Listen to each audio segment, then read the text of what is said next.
Yeah, kick us in.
Hey everyone, it's Ryan from the Rocky Mountain Cigar Show here with an in-studio guest that needs absolutely zero introduction here. We've got Ricky Rodriguez in studio. Cannot believe this. I've had people in studio before, but to have a literal legend in the studio, even though he won't call himself that. He's corrected me on that, but guess what? It's a title I give. So it's an absolute pleasure. And in the background over there, we've got Brandon Wells, who is the rep for the area with Tampa. We'll have Brandon, who probably doesn't really need to introduce himself either, go ahead and make that opportunity. But before we do, huge shout out to all the show sponsors that remotely make this show possible. Cigar Clowns, Cornell and Diehl, Kristoff. We've got Big Sky, Micallef, Sagrado, BAMF, ROCF, Dunbarton Tobacco and Trust, West Tampa Tobacco. This is a sponsored show, so only his banner will appear at the bottom. And of course, the big man, Abe DeBabna, over at Smokin' and La Aurora as well. So thank you all very much for sponsoring the show. Let's go ahead and kind of dive right in here. And let's kind of start by just some soft introductions. Not that you really need any, Ricky, but I'm going to give Brandon the opportunity here to kind of introduce himself. Perfect. And then we'll kind of dive in here. Now, Brandon, I do have your microphone live, so even when you're not on screen, don't worry. You feel free to chime in. We'll bring you in any opportunity that you'd like to chime in as well. So, Brandon, go ahead and introduce yourself, and then we'll kind of talk about what we're smoking. Yeah, Brandon Wells, cigar mechanic brokerage here in, we're in Colorado right now, but out of Phoenix, Arizona, and just a proud representative of West Tampa Tobacco for 5 states out here, covering Colorado, New Mexico, Arizona, Nevada, and Utah. Yeah. Awesome. How long? It's a personal question, yeah, Ricky.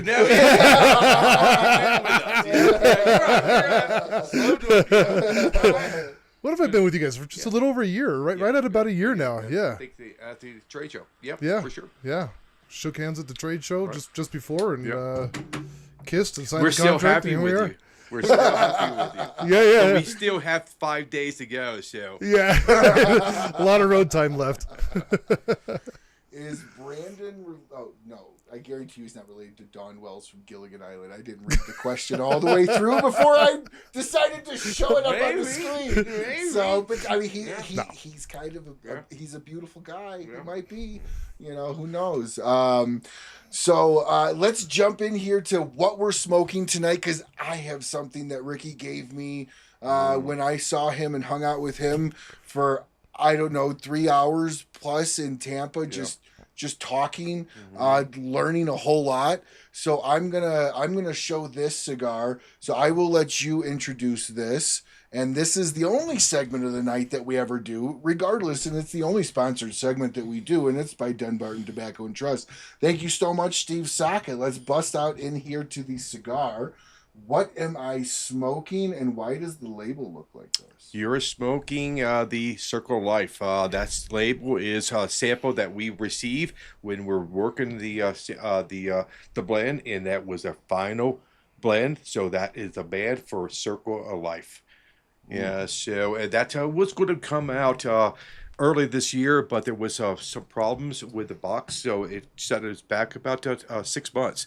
But I'm so happy to announce that we will deliver that cigar possibly by Thanksgiving.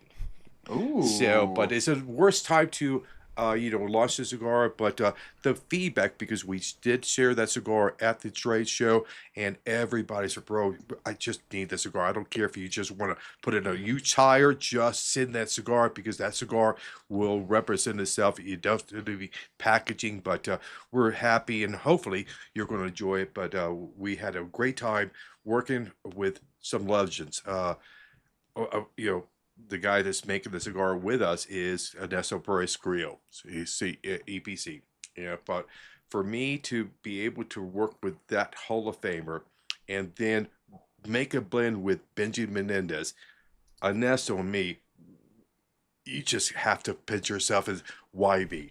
These guys are Hall of Fame legends, and I'm smoking and trying to convince them, you're wrong, the cigar I'm smoking is the right blend, and I'm happy to finally have it out in the market. Eventually.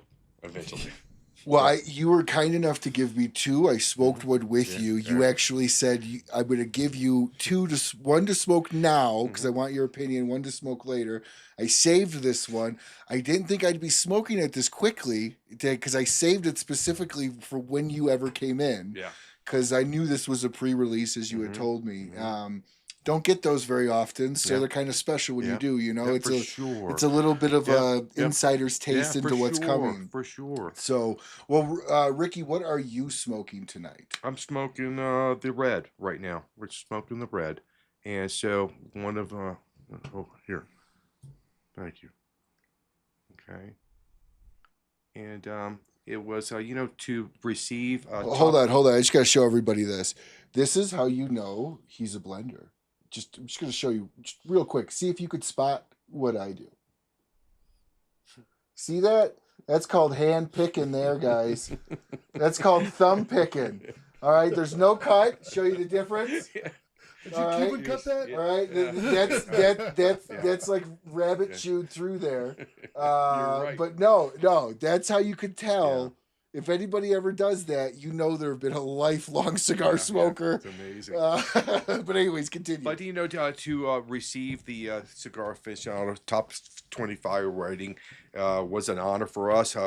To hear that is the youngest company has ever made into top 25 was 4.5 years old. Congratulations, West Tampa. You're only 18 months old. And so what an honor. So hopefully everybody would enjoy that cigar, but you know what? Everybody has a different palate, different opinions, but somebody liked that cigar. And somebody says, if somebody says, I love this cigar, I will taste that cigar and make my own decision. But what an honor. And what are you smoking? Yeah, what do you got, Brandon? I got the West Tampa White. Ooh, that's a good one. Yeah. That's a great morning cigar with coffee. Goodness, like morning or evening, you start your day, you end your day. It's a perfect, just an end cap on both sides of the day. Absolutely. It's nice, what I consider a mild to medium cigar. Yeah. but full in flavor, full in body, just mild to medium Yeah. in strength. Just Yeah. a fantastic way to start and end every single day. Oh yeah, I couldn't agree more. I love that one. That Yeah. these don't last long. And Ricky was kind enough to give me Lanceros one time, but those Oh, didn't last long Yeah, either. yeah. So thank you so much, Steve, for sponsoring the "What Are You Smoking Tonight" segment. Let's dive a little further into the program here. So let's see here. What is everybody smoking tonight? Let's post up. What are you guys smoking? We've got the West Red. And in A Circle of Life, we got John saying can't wait to try it. Well, John, you're not going to have to wait too long. When did you say it was? About maybe the beginning of November, the mid of November. Yeah, so you only got a month or less. Yeah, for sure. Over there. So, well, what have you been doing in town? Why are you in here? How did you come to bring on Brandon, even though you said it was a handshake and a thing? Yeah, Because you're in the process of growing so big right now, and yes, you are. And you have a great name. You put out a great product, and that's the only reason why you are growing Right. the way you are. Yeah. So kind of talk about your and Brandon's dynamic. Who is he to you?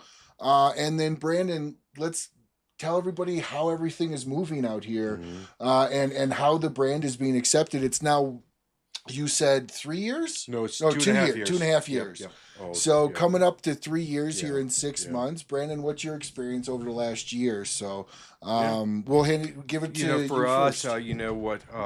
A friend of ours, Ernie, from Ernesto's son.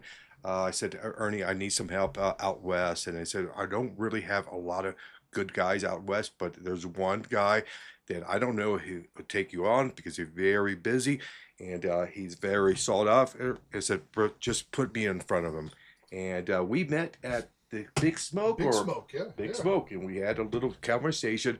And sometimes, bro, when you meet certain people, I want that character in my life. Yeah. I don't know why. Maybe working with him, partying with him, being a friend, go to church, doing it. But I knew right away my partner had the opposite feeling of that. And Brandon had the opposite feeling of him too. Yep. And so, but we walked away. I was excited, and I said, "We have our guy." And he says, "I don't think so. I don't, bro. He's a arrogant SOB." I said, "Bro, are you at the same table I was?" And so, but we overcame that, and I was so happy when I did receive the call. We're going to take a chance and bring your brand on, and we'll just see what it does. And so far, we're very happy. The reason I'm out here this week is just to kind of go around with Brandon and just, meet shops and, kind of open some new shops up and all that. Because right now, we're not opening any new shops. So our salesmen out there do not approach any shop to open up West Tampa, but he has been getting calls. We're interested in West Tampa. You can't turn that down. Yeah, so that's when he says, I'm going to set you up with 5 to 6 first-time calls for us and see if you can get your line in. And so far, I think we're 2 for 2 today. Yeah. And so, Yeah, you can't turn down when people are. I go, just let me give you money. Just let me give you money. It's kind of a hard thing to turn down. Yeah. So I'll just I'll ask him. Brandon's in the room. It's no problem. We can all look at him here on the screen while he answers. He can't see us anybody, so this is kind of fun. It's kind of like a news program for him. He's just looking at a camera, Right. and it's a nice webcam though. Right. But anyways, he had a lot of cords from behind my stuff. But how do you choose? And actually, you know what, Brandon, I'm going to go to you with that first question first, and then we'll go to this. Hearing that you're actually getting calls, hey, we want this, we need this, and these are obviously not new people to knowing who Ricky is, but new to having the brand in the store and wanting to be part of the brand. What has the last year been like for you, making this brand work? Well, that's a great question. So I work with, so my Cigar Mechanic is a brokerage. So I represent multiple brands, not just West Tampa. And I tend to represent smaller, more boutique brands, right? Brands that are needing somebody, the sales force out there. And essentially, I'm kind of a marketing firm for these brands. And so when I brought on West Tampa, it was quite interesting because you guys had done Rocky Mountain Cigar Festival just that year before that I came on board. And especially here in Colorado, I'm going through a lot of the different shops. And I'm just walking in, I'm going, hey guys, I got this new brand called West Tampa.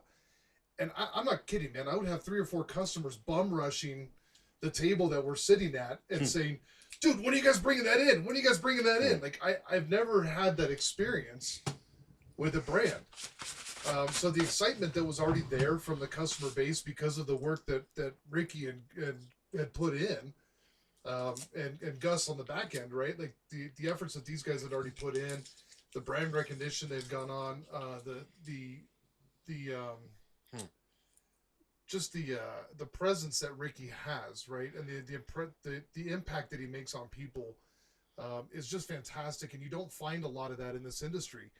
So to get to sit down with a guy like Ricky, who is just a genuine good dude, that genuinely cares, and to partner with a guy like that, and then to walk into a shop that's heard of the brand, they've smoked it, whether at Rocky Mountain or at Big Smoke or one of the other places, really made this probably one of the easiest that I've brought on to help grow in the very beginning. Now the Phoenix market's a little bit different, right? But they're kind of, hey, no offense to you guys in Phoenix, but they're kind of spoiled, right? And Phoenix is one of the big markets, so these guys are always in town in Phoenix. Everybody wants the Phoenix market. Colorado's kind of out here in this corner, and they really, really genuinely appreciate a lot more when a guy like Ricky comes to town. And so the Phoenix market's been a little bit more difficult, but as guys are smoking it, man, they're starting to go in and request it, and that's making the job just a lot easier for me.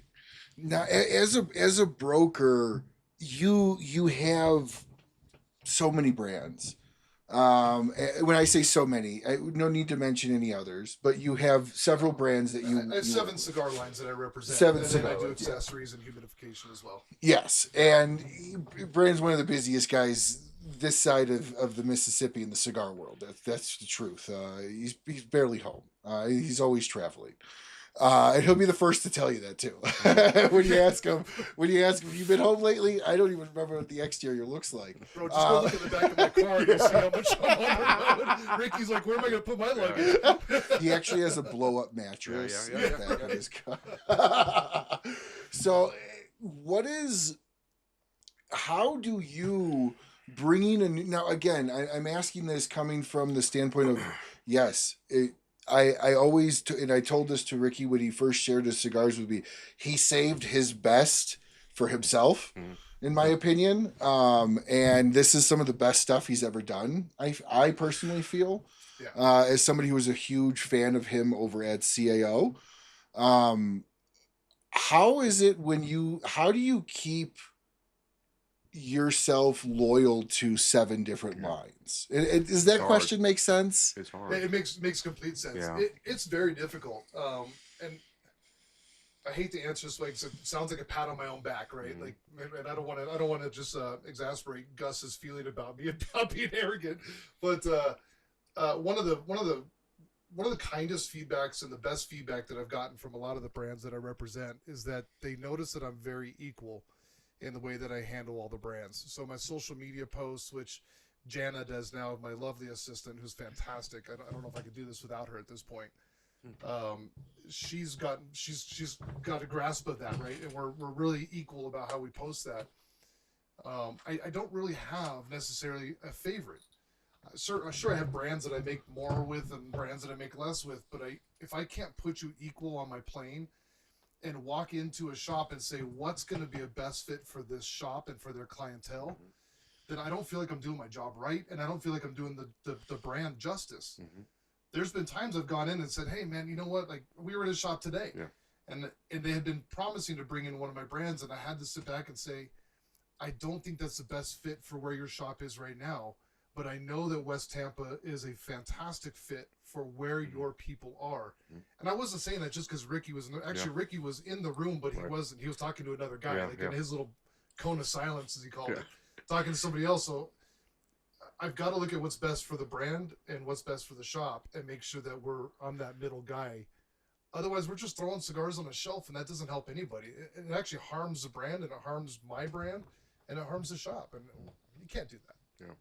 It's not different in General Cigar Rep or Tadas Rep. You have multiple lines. You know, a General Cigar, today I have to talk about Magneto, tomorrow Cohiba, tomorrow Punch, tomorrow GAO. And so you have to juggle these guys. Yeah. And you have to place that product in the right places. Just because somebody says, I want it, it's hard to say no. Yeah, it's not a good fit. Yeah. Your price point is so high, it's not going to be. So to be able to have that conversation and say, don't shut the door on every line you have, because I'm denying this line because you haven't taken that chat. Fuck you. The next time I want this, you're going to say no to me. So, but it is a juggle. But that's the reason we took them on, because we did our research. Called a couple of companies. He worked, bro. If you can get in with them, get in with them. So that was a natural for us. Yeah, for sure. Well, and something that makes it easy for me is the Circle of Life. Right. That cigar coming out. So I happen to represent EP Carrillo as well, which has been a fantastic brand for me. It had almost no representation in the area. So bringing that on, and then bringing on West Tampa, and then I go to the trade show, and hey, by the way, we're doing this. I mean, that's how we met, because you were waiting for Ernie, and I sat down, and we just had a great conversation, right? And I don't think Ernie ever showed up actually at that point. He didn't. But it got us introduced, and so the really neat thing is with the Circle of Life coming out, now I'm able to tell shops, hey, if you have EPC and you don't have West Tampa and Circle of Life right between them, you're doing yourself a disjustice, right? And you need to have those, because that being in the center between the two tells the story of it. And the story is fantastic of why the Circle of Life, right? I mean, it's just a fantastic story. So let's walk through it. Circle of Life.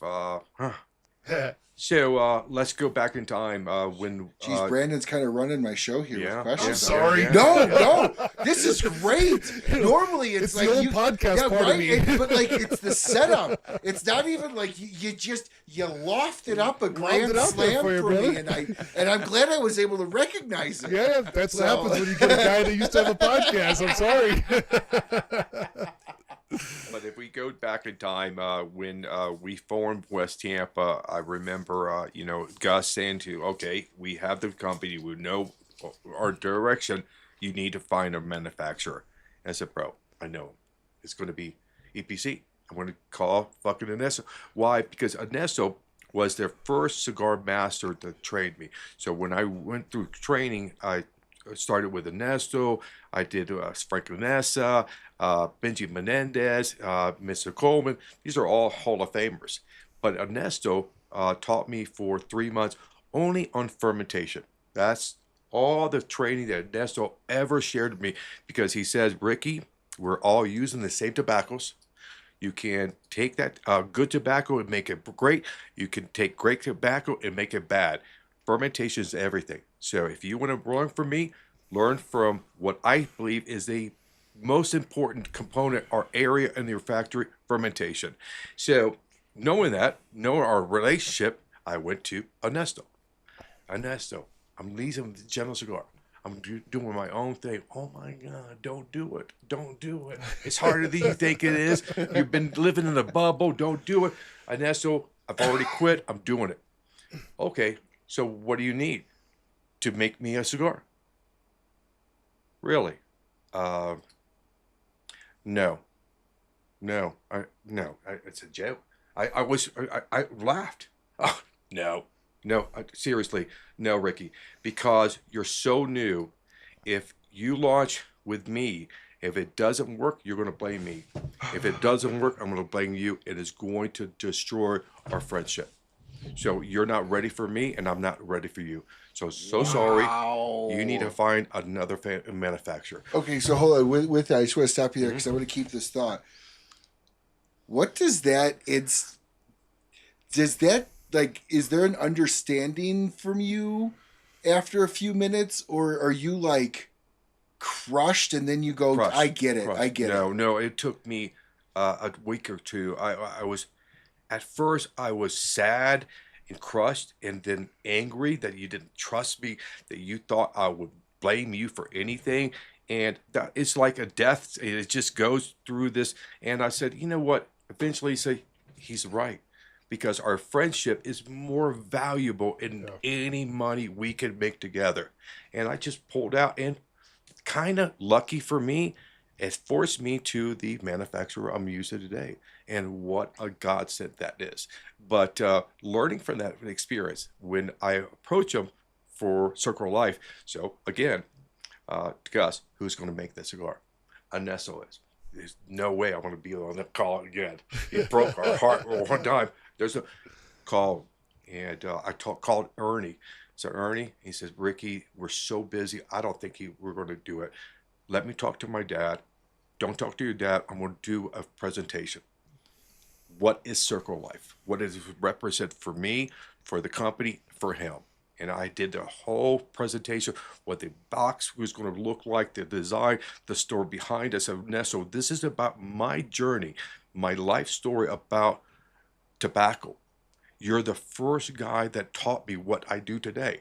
I cannot start in chapter 2, chapter 3, or chapter 2. It has to start with you. And look at this design, and you're a part of this circle. You're a part of my circle. He says, stop. I would love to work with you. Bro, I could cry right now. It was that kind of emotion. I said, when? He says, I'm going to be in Miami.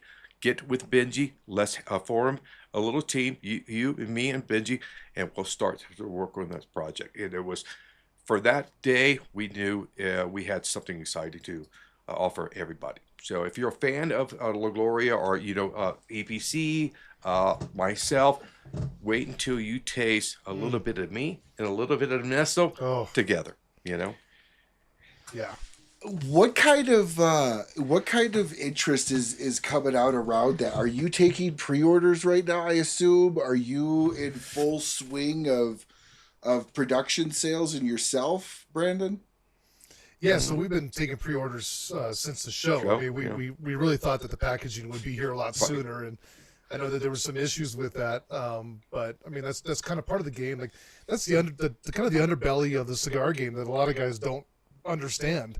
Actually, a friend of mine was looking to start his own cigar line. I said, dude, you're going to be 2-3 years before you have anything ready to go. He says, no, I'll have it in 6 months. You don't understand, man. I mean, the cigars can be ready. That's the least of your concern. Like your bigger concern comes into your packaging and your bands. And I mean, some of the band companies right now are just to make cigar bands are 6 months out just to get cigar bands made. So cigars, that's the easiest part. Realistically, you can make a good cigar. So we had the pre-orders. Kind of lucky for me, I think, in a way, in my territory, as I've been building this.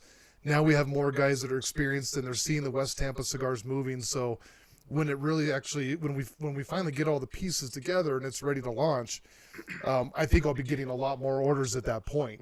But we definitely have a good handful of, I mean, I know we got a lot pre-orders, and quite frankly, half the shops I walk into that have been carrying the brand, that's the first question. When's the Circle of Life coming out? I don't know, but keep selling what you got. Don't know. But I think, because of, smoking and sharing that story at the trade show, a lot of people smoked there. A lot of people, like you, took it back and shared it with fans of their shop. What is this? And so it's always built in. So all we need to do is release that horse and let it run. And so eventually we're going to do that, but look forward to it, and hopefully you enjoy it, because everybody's palate is different. But I think when Ernesto called me about a month ago, he says, I have not smoked in this cigar since the last time we finalized the samples. And Ricky, I can say this, I can't believe this cigar is coming out of my factory. I've never tasted a cigar out of my factory like this. And so I think what he taught him and me is sometimes as a chef, you can cook that dish this way using the same ingredients, and I can, but mine tastes a little bit better if you take those two chefs and make one dish is magical. And I think that is exactly what we did with this cigar. Yeah. So, again, I love this circle of life thing because those that like I feel a fairly rare opportunity to spend that type of consistent time with you at one time frame. When I called you, you're like, oh yeah, I'll come out, we'll smoke a couple cigars. I'm like, cool, I'll smoke a cigar. Like 2 or 3 later, we're still talking. You know, I got to learn a lot about your life, and a lot of it that, you know, maybe potentially a lot in the cigar world don't know. And I love the idea of the circle of life because I know what Ernesto meant to you in the beginning. And it's almost kind of sweeter, right? It wouldn't feel so sweet if he said yes to you at the beginning. I agree. I think he was beyond his years of thinking about what we mean to each other. Yeah, it was. Yeah, so if you look at it, it's my daughter, Sarah, is saying, Dad, everybody knows your circle of life story because for the last 25 years, that's what you've been doing. So I think what we should do is take the opportunity to turn the cameras around and talk to your fan base and say, we're more interested in your story of your circle of life in tobacco. Who's the first person you spoke with? What was a cigar? What got you into this business of smoking cigars? Because when we're doing events and I have the microphone, I can see in the eyes of certain people, I have a great story. I have a great story, but I don't have that.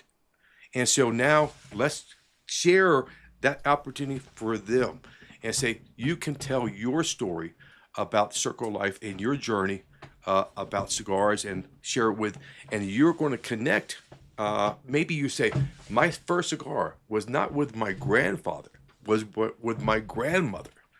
And somebody in Germany is going to say, and they're going to have this audit. We're going to share these videos, and you're going to be able to connect with that guy. Say, I want to talk to you because my story is the same story. And so I think what we're trying to do is bring this beautiful community and allow them to connect outside of that little circle they run in. And maybe you can make a friend in Germany or maybe in Tampa or Atlanta. But now you have a friend that when you go to Atlanta, we're going to meet him and we're going to smoke a cigar with him. And we're already friends before we introduce ourselves. And that's what we want to do with Circle Life. You know, I often at times come up with harebrained ideas on this show that I like to pitch. And Brandon, this is what I was thinking about. Perfect. Kind of throw it to hell. Yeah, put it on me. Perfect. No, bringing you in is do you think this would be a good idea? And I get that the boxes and everything are made and everything's coming out already, but you guys could put up like a QR code and have those QR codes load to the Facebook page. And you could literally have people post the QR codes of them smoking with their own versions of Circle of Life, and then you could actually document that and have do you think that's instantly when he said smoke with my friend over in Germany? Mm-hmm. We'll post that picture. Like why that would be a great marketing tool. That would be a great show of really what the brand represents, which is bringing everybody together.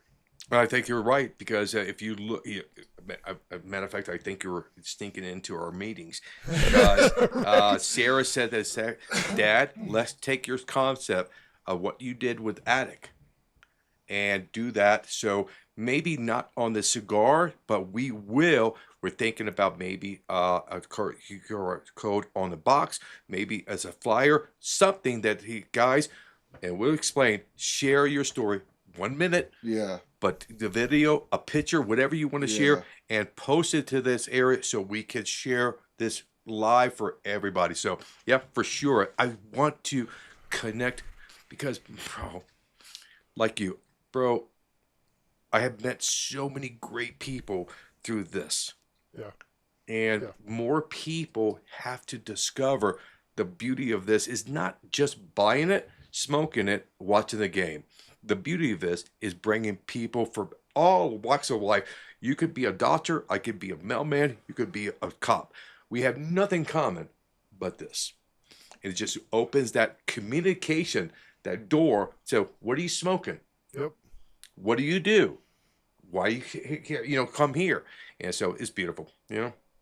Well, I like that idea. I think that could, and of course, not putting it on the cigar. You've got the bands made, and that would just, cigar bands don't cost a lot, but just on that really quickly, I was listening to Kevin Shahan and Care Viajante actually talking. They were like, oh yeah, you're always trying to cut some expense here and there, and most people go, oh, a band's only a nickel.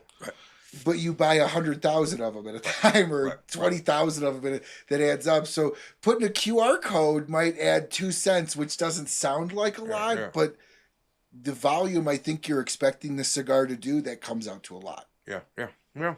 I don't think it's right now we can do it, but we will have access to that information. How I post, where it is a poster, a little stand-up direction. If it's a flyer, here's a postcard, read this. We will. That's Sarah's responsibility. Let's just make cigars. Oh, just throwing Sarah under the bus here. I'm sending her that clip right there. It might not be a bad idea for a contest of some sort as well. I think have that people would post be that and then pick some, a couple of winners throughout the course of time that can win something fun from you guys, man. It would be really cool. I think that would be a lot of fun. First big cash prize is coming from Brandon. So everyone send the pictures. See what I did there? I'll send you a cigar mechanic hat or something. See, he set that up too, and I knocked that one. Don't worry, I'll send you like a box of West Tampa. I'm sorry. But it'll come from me. It'll come from me though, Ricky. Hey, Ricky, I need more samples. But you can see just this little. Talk about how excited we are to share this story. So we know what we're kind of doing, and we know what we want to do. It's not about me.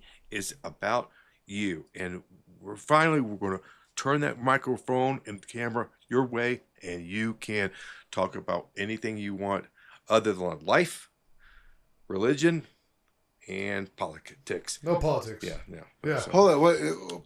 Politics aren't divisive at all. I don't know what you're doing. You're right. I have so many friends I don't talk to anymore over politics. It's great. Were they really friends then?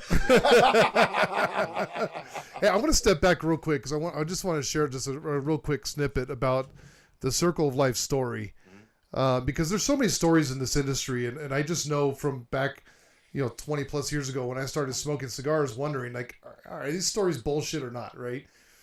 And I want to step back to the trade show when Ernesto, I grab him and I bring him over to the booth, to your booth, and you had your back facing towards me, and I come up to Ricky and I kind of tap him on the shoulder and I said, hey man, I got a difficult customer. Will you help me out real quick? He's like, yeah, bro, of course. And he jumps up and turns around and there's Ernesto in his booth. If this story about the Circle of Life was bullshit, that look on your face would not have existed because the respect to go into someone's booth as two master blenders, as two chefs, right? And arguably legends. I mean, I know you don't say that about yourself, but listen, you've created some legendary cigars. Let's just be honest about that. Saved a brand. Yeah. And so you see Ernesto in his booth, and he turns around, and the look on his face, man, and to see the respect between the two of them was priceless. Probably arguably one of the best moments that I've ever had in the cigar industry was just seeing the two of you connect. And if that story was bullshit, that would not have happened. Yeah. Right? Yeah. You're right. And there are a lot of bullshit stories out there. Let's just be honest. Yeah, for sure. No, we're not going to say which ones. We call it marketing. Yeah, we call it marketing. There's a lot of marketing stories out there. Marketing. But this is the truth. I mean, you had the look in your face of you had tears in your eyes. Yeah. And it was just such an innocent, beautiful moment to see in that. And you guys take the picture. I have still the picture, the two of you in front of the Circle of Life banner. Was just the coolest thing in the world, man. And that just tells me that these are two real, genuine people that genuinely care about each other. And then you can also see the genuine care that both of these guys have for the industry and for the end-all customer smoking that cigar, right? And I just think that's beautiful, man. Yeah, because, West Tampa, my history, a lot of people when I left General Cigar reached out to me. We want to make a cigar with you. We want to make a cigar. And that was kind of surprising. And are you talking to me or my numbers for CAO? Yeah. And a lot of people are just say, if you can do that magic with West Tampa and give us 1 million, 2 million cigars a year, we'll love you. But I walked away from a lot of calls. I'm just a number. And I need that connection. And Ernesto gave me that connection. Benji will be. And there's maybe 2 or 3 more that I would love and hope that I can work with. Because what we want to do is we don't want to manufacture every West Tampa in one factory. Because General Cigar taught me they own 3 factories, one in the DR, one in Honduras, and one in Nicaragua. And I remember Benji saying to me, I'm going to share this with you. Every cigar manufacturer, every factory has their different ways of doing it. So if you look at General Cigar, it's not General Cigar. General Cigar owns 3 franchises. One called McDonald's, one called Wendy's, and one called Burger King. They start in the day with the same thing, a beef patty and a bun. How they process that makes it different. And so if I was you, if you ever leave General Cigar, work with 2, 3, 4 manufacturers because you're never going to be pinched. It tastes like, because we know there's certain lines out there, buy me, follow me, XYZ, PAT, so we know that. But if you are working with multiple factories, who's making this? I don't, West Tampa. You got to be kidding, because it doesn't taste anything like red, black, white. It doesn't taste like Circle of Life. And so that's the reason we want to work with different manufacturers to see that different techniques, the different style, the different way you treat your tobacco versus the way I've been taught. And so if we can do that, it's going to be beautiful, because I want you to be surprised every time you pick up a West Tampa. It doesn't taste like that. So it's hard to do that. Brandon Dwayne said hi. I don't know if Dwayne said hi. No, you and I talked about that a little bit, and I'm really glad that you brought that up. I certainly wasn't going to, about how brands approached you and how you had felt like you were just going to be an Excel spreadsheet number, and you weren't going to have that family that you wanted, and I knew that was a big deal for you because we spent a lot of time talking about it.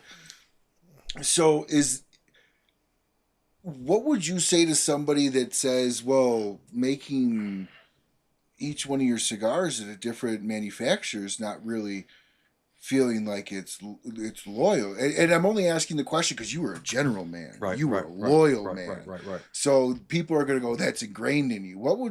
How would you respond to well, you're kind of bouncing all over the place to different factories. Why not stick with one and hone it?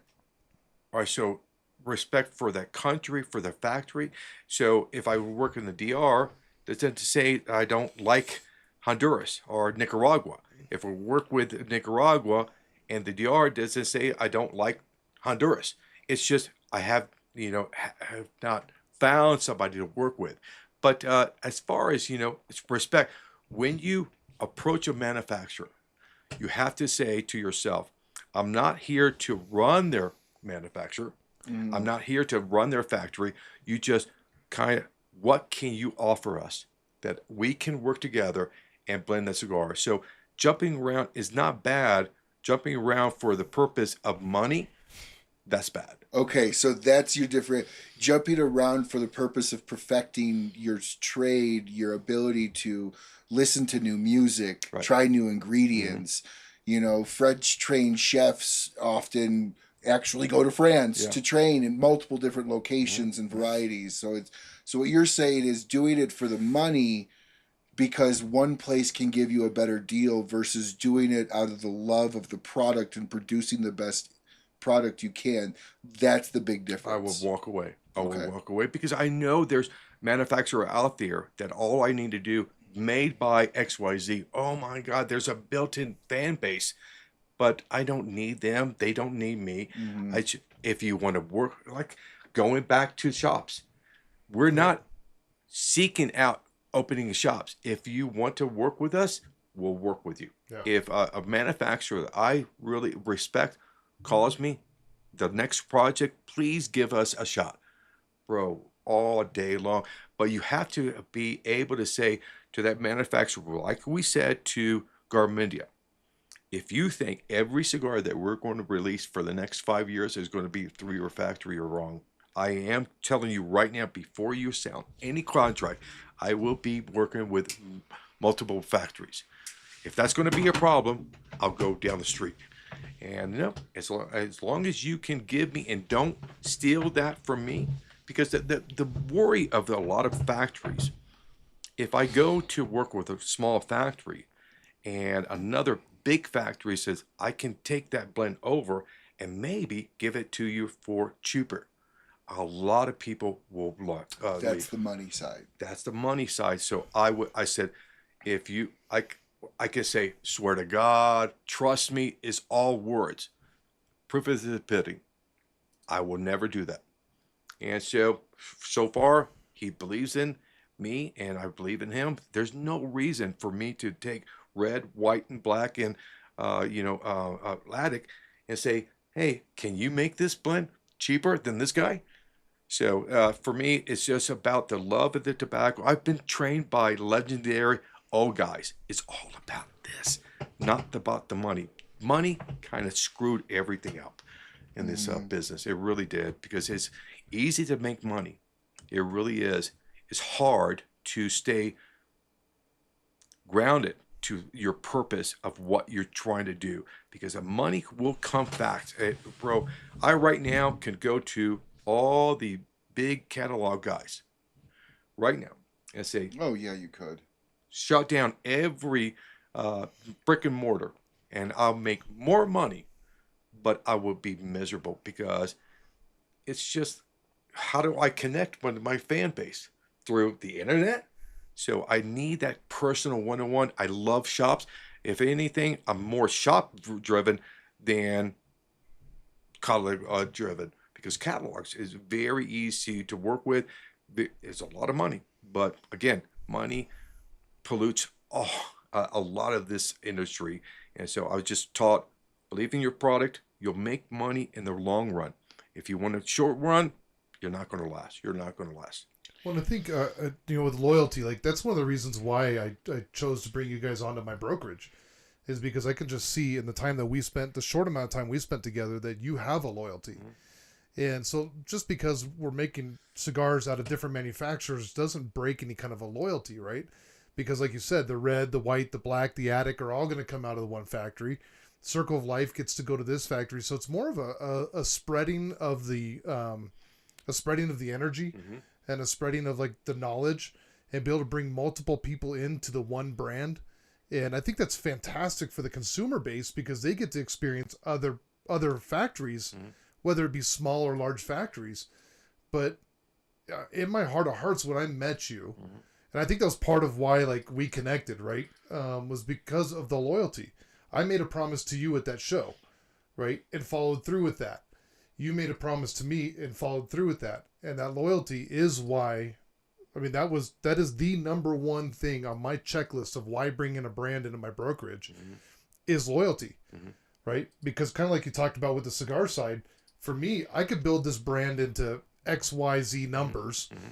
and you can look at it and go, God, it'd be cheaper if I went and hired somebody. Yes. Right?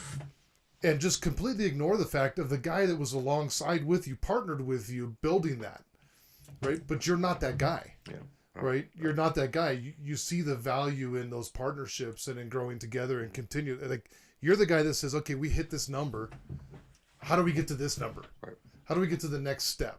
versus how do I get rid of you and hire somebody cheaper? Yeah, Right? yeah, for sure, And sure. That goes with the shops. It goes with the consumers. It goes with the factories. So every part of it, loyalty is such a huge part of this industry.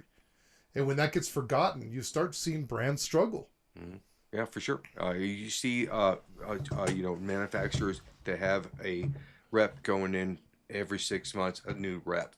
You see that line dipping very quickly because the shop owner can't trust you're going to be there when that problem happens. So it's amazing. But you know what? I don't know how we did it, what we did to do it, but we did something right, and we're very proud where we are at. And 2.5 years, it take if you read our business plan, where we're at today, we thought was going to take 5 years to get there, and we're shattered every shop number, every country. We wanted to be in, by the year 5, we want to be in 10 countries globally. We're in 38 countries right now. So you've almost hit that number. Yes. Bro, take your shoes off. Use your toes. Count again. The only one we don't have right now that we want is China. We'll get to China. You count that again there, buddy. That's some Canadian math. What is that? What's that new math in schools? Oh, Common Core. Common Core. Oh, jeez, bro. Common Core math. Please leave me alone. So I want to jump in here. We had a question here from Bruce, and I think you told us this a little bit at the beginning. Help yourself. That's the What is that? rye. Okay. That's what you just had right here. If you want do more of this that, one. go ahead. Yeah, there's a hole in the bottom of my glass here. Here, come over and get bottles. What do you want? You want this? Sorry, guys, we're refilling. Refill. Show break. Intermission.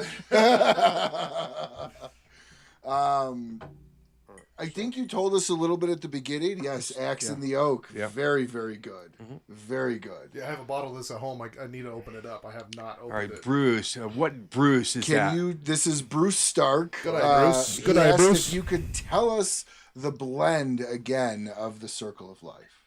No, we have not shared that. Okay, We I have wasn't not sure if you shared did. it, because what I've learned in the past, and when you mention a blend to somebody, and I don't like XYZ. Well, you don't like it, and the cigars you had before don't give up on that tobacco. So what we want to do is we will announce the blend. Matter of fact, the minute we share with the public, every publication is going to want the blend. But if I was you, any new cigar on the market, please do yourself a favor. Do not ask for the blend. Yes. Let your palate dictate to you what you love and don't, because you're going to surprise yourself sometimes and smoke that cigar. I didn't think I liked XYZ. And so it's kind of going back to the restaurants. Yeah. Oh, if you only experience Burger King and you walked away, I'll never eat another hamburger. I don't. Yeah. Have you ever tried McDonald's? In-N-Out? No. Try it. Oh my God, this is a burger? I love it. Yeah. Okay, it opens your eyes. But again, we'll share that information. But right now, I really want you to go and blind discover the cigar and say, okay, what is the blend?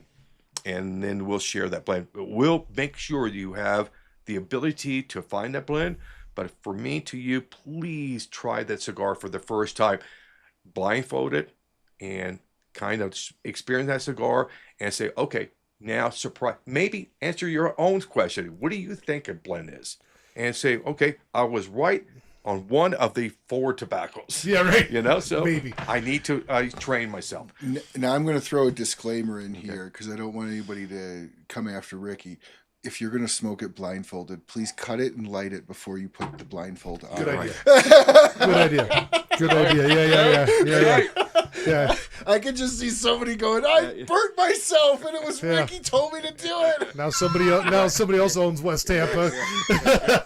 Lou. But I mean, Ricky, how many times do we do events? And again, you know, one of the top questions we ask during an event when a customer walks in is, I want to get to know the customer so I can guide them on the right cigar of West Tampa, right? And maybe there's not one that fits them right now, and that's okay. You know, you come in and you tell me you only smoke acid blondies. I don't got anything for you, brother, over there. But you know, but how many times we have somebody come in and they go, "Oh, I only smoke Nicaraguan cigars," and I go, "Really? What's your favorite cigar?" And they point out a Dominican cigar, not knowing, right?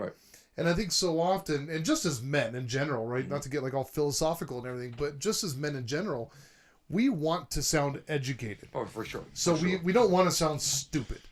And so we walk into a shop trying to be educated with the words that we've heard, right? And so I would encourage a lot of whoever, you know, all the listeners right now, don't be afraid to come in and say, hey, show me something. These are the cigars that I like. Right. Instead of saying, I only like Nicaraguan, or I only like this, or I only like that. These are the cigars that I smoke. I smoke a Fuente, or I smoke a yada yada, whatever it is. Tell me what it is. And then we can find the right West Tampa. We've been doing that all day. Yeah, for sure. Man, go ahead and pick out any 3 cigars in that humidor, or 4 cigars, man, and we'll give you a free West Tampa, right? Like, and we're judging what you bought. Yeah, for sure. Because I think we had a guy today that was a Macanudo guy, and he says, I smoke Macanudos, and we immediately went to one cigar. Right. But then we were surprised when we walked out with the red. The red. Yeah. And we go, oh shit, that's a totally different cigar. So we switched the one that we gave him. So what helps us the best when we're in those situations and you're seeing us at events is to say, man, these are the specific cigars that I like to smoke. These are my favorites. And then we can guide you. Versus trying to go through the tobaccos. And it's so much more exciting when you don't have a blend in mind. Because then you really get to experience the cigar purely for the cigar. Well, I mean, let's also be honest here. I don't care if you're a 30-year cigar smoker, unless you work, touch, feel, taste, eat the tobacco itself on a farm, rolling it. Maybe not eating it, but who knows? You never know. You know, I'm sure they collard greens somewhere. Listen, they say it helps with the worms in horses' guts. So that's what I've heard. So if you have horses, feed them your cigar butts because it'll help with the worms.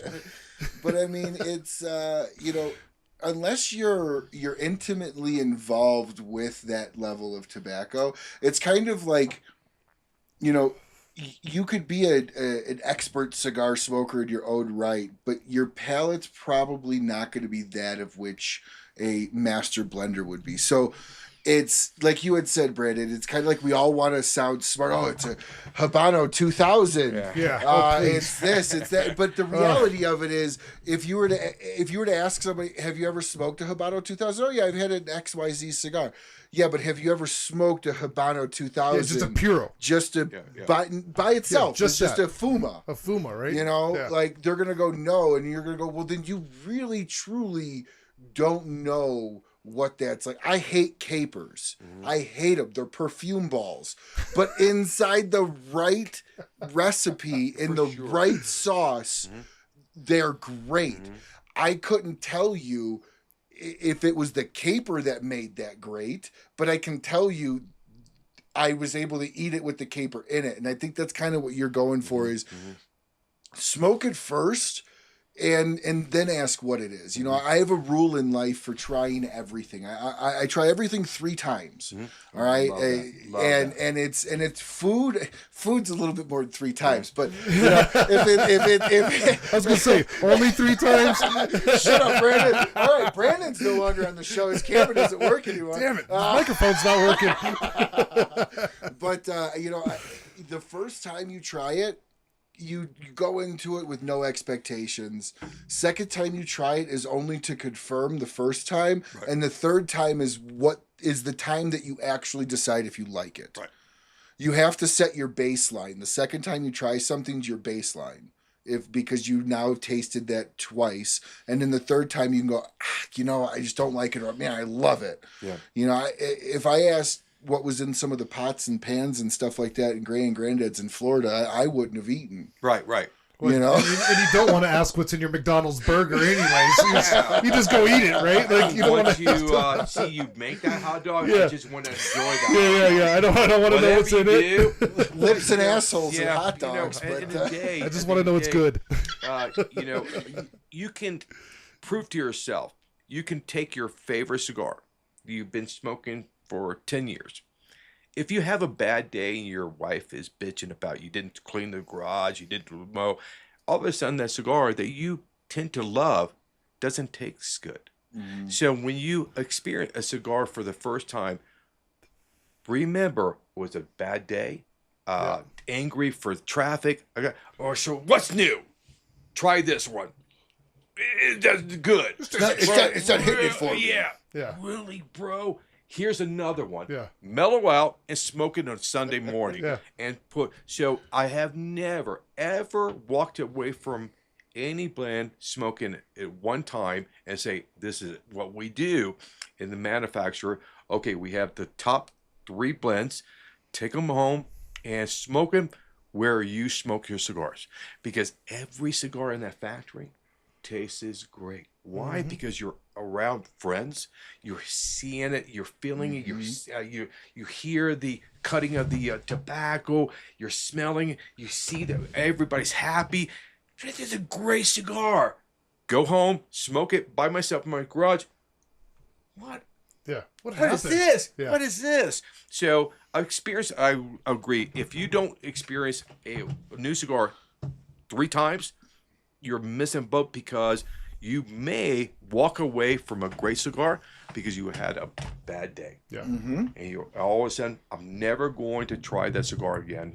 So, Well, it goes the other way around. Like I was telling you today about a story of one of these times in my life that was just these, like, you got to pinch yourself cigar moments, right? Sitting in the backyard of Guy Fieri and, you know, smoking a cigar for the first time that's coming out. And the guy that blended it handing me the cigar, and you got these guys there, right? And you're going like, this could be a dog turd with a band on it, and it's fantastic because the environment that I'm in. yeah, for sure. Right, the environment makes so much of that cigar. And I remember I looked at the blender for it, and I said, "Hey, man, I need 3 more cigars."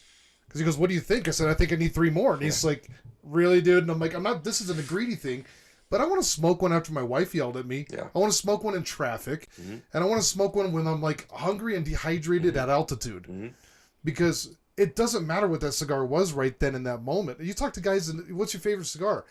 Man, the best cigar I ever smoked was a XYZ, a Quorum, or you know, whatever. And you go, really? Like, yeah, but it's because of the environment. All Right? for sure. I remember For sure. cherry flavored cigar being one of my favorite ones ever, but it's because it's one of the first ones. But it's because it's one of the first ones I ever smoked. There's this amazing story leading up behind it, and I was with a brother from another mother. Best friend in the world that has always had my back. bro. That couldn't be a bad cigar, right? Yeah, bro, I've been know, around Jerry, make fun of me. a lot of guys, but you know, good times, bad times.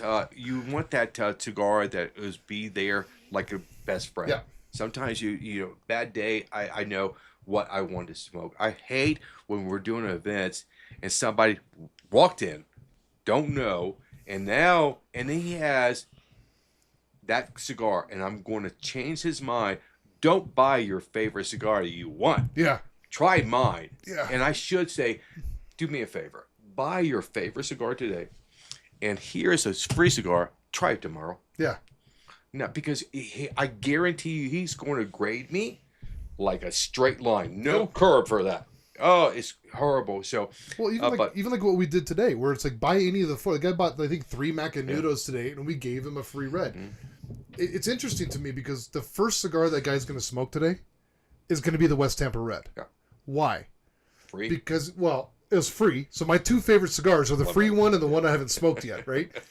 But not only was it free, but he had a great experience because we had a small conversation, made a small connection, and now that cigar has just elevated by itself, right? So it's kind of hard to feel bad smoking a free cigar after meeting a cool guy like yourself that says, hey, you know what? I just want to bless you with this. Right. It's kind of hard for that to be a bad cigar. And I love that. We know that too. We I do. know that, you know. And it's fantastic, but, right? You know, at the end of the day, you know, Benji one time taught me, when you're dealing with people and you're talking to people, there's only three ways to respond to that question. Take, for instance, somebody asks you, Ricky, what's the difference between natural and Maduro? You can respond one of three ways. The first way, how long you been smoking? About 10 years. And you don't know the difference between Maduro. By now, every hand in that audience is going to go. Yep. Why? Because you just embarrassed the guy. Yeah. What are you, stupid? Number Right? two is, the level of the pH in the soil. I'm not a fucking farmer. Now you're trying to show off your knowledge. Yeah. Or simply, Bill Nye this. Yes, simply answer the way I would. That's a great question. Natural tobacco tends to be sweet. Maduro tends to be sweet. Now, if you want me to really get deeper, I will, but that answers your question. You see the hands go up. Yeah. Because I didn't embarrass them. I didn't overtalk them. I just answered the question. I should know more depth for that answer, but I'm talking to a newbie. Yep. I'm not talking to a shop owner. Yep. That shop owner will receive a different. How long you been in the Look at fucking selling business? cigars, right? You don't know the difference by now. Yeah. But I don't go to Maduro, my shop anymore. and so any black cigar, a manufacturer. This is the beauty of this industry. When you meet me or another manufacturer, if you say to me, "Hey, I just met, Rocky Patel, great guy, very knowledgeable," I would say, "Okay, whatever Rocky told you or taught you, throw it out the window. He didn't lie to you, but that's his belief. And now I'm going to share my belief of what makes a Maduro, because Rocky Patel said your black is Maduro." Yeah. Because of the color. Oh, that's the way you represent Maduro. My training, if you cannot take that cigar in your mouth before you light it and taste the natural sweetness, I don't care how jet black that cigar is not Maduro. Because you look at product is black. I mean, black in my phone, not natural. So then, let me ask this: there is another word for Maduro in the cigar world, Oscuro. Yes. Color. So That's color range. Correct. So Yes. would you then rate a non-sweet, darker wrapper as an Oscuro over a Maduro? Because a Maduro's got to have that sweet characteristic. When they say what is a wrapper in black, natural. That's it. Okay. I'm not color range for it's not as dark and deep in the color as that. So it's going to be more of that deep brown, light black. So if you look at the black, it's not that bright black. So I could not call it that term. But again, Maduro's more of a fermentation process. Exactly. It's not a leaf. Anything could be a Maduro. Exactly. Habano could be a Maduro. Yes. Maduro itself is not a leaf. And I think oftentimes a lot of people think Maduro is a leaf versus how the Maduro is how the leaf has been cured. Process. Well, it is and isn't, because you cannot take a natural, like a Connecticut shade, and color that deep black, because you have no flavor. No flavor, because that process of fermentation will cook all your flavor out, all your body out. So Connecticut can never be a true Maduro. No. So when you say Interesting. there Okay. really is one Maduro out there, is a Connecticut shade. That's the true Maduro. And that is a thick leaf that we can ferment in a high temperature, break down the starches. And what is starch? Sugar. Sugar. That's it. But a Connecticut shade, I could never go up to 110 degrees and think I'm going to have flavor after that process. Yeah. I'm going to cook it out.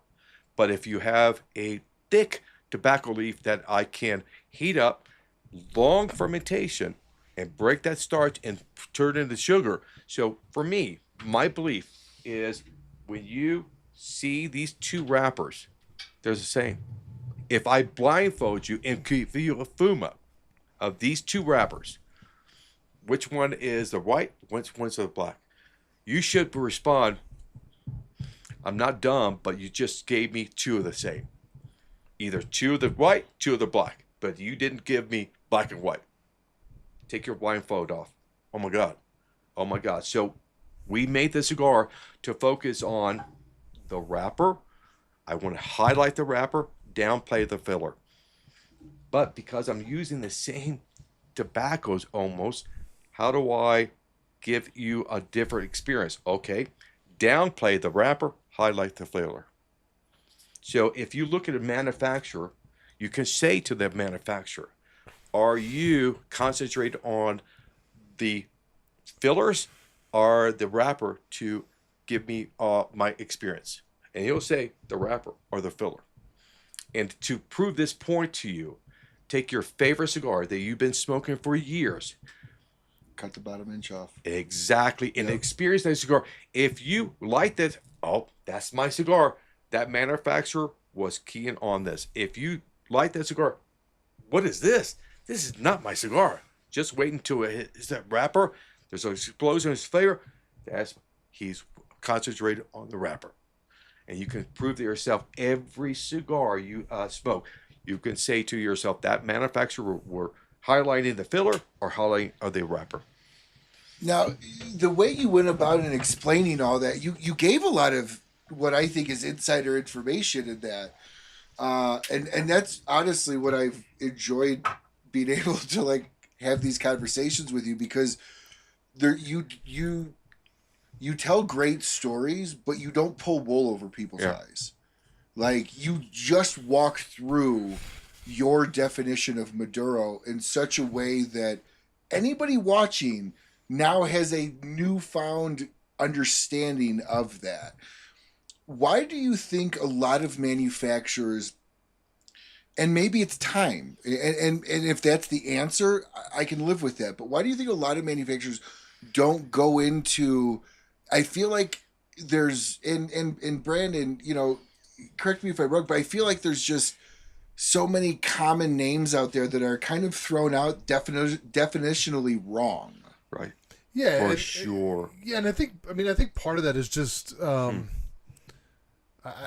think part of that is for the consumer, you know, because there is just a general idea for the consumer of what a Maduro is. Oh, Maduro is a dark wrapper, a natural is a light wrapper, And Maduro's heavy. Yeah. Maduro's That's full, the biggest full one. strength, full body. Yes.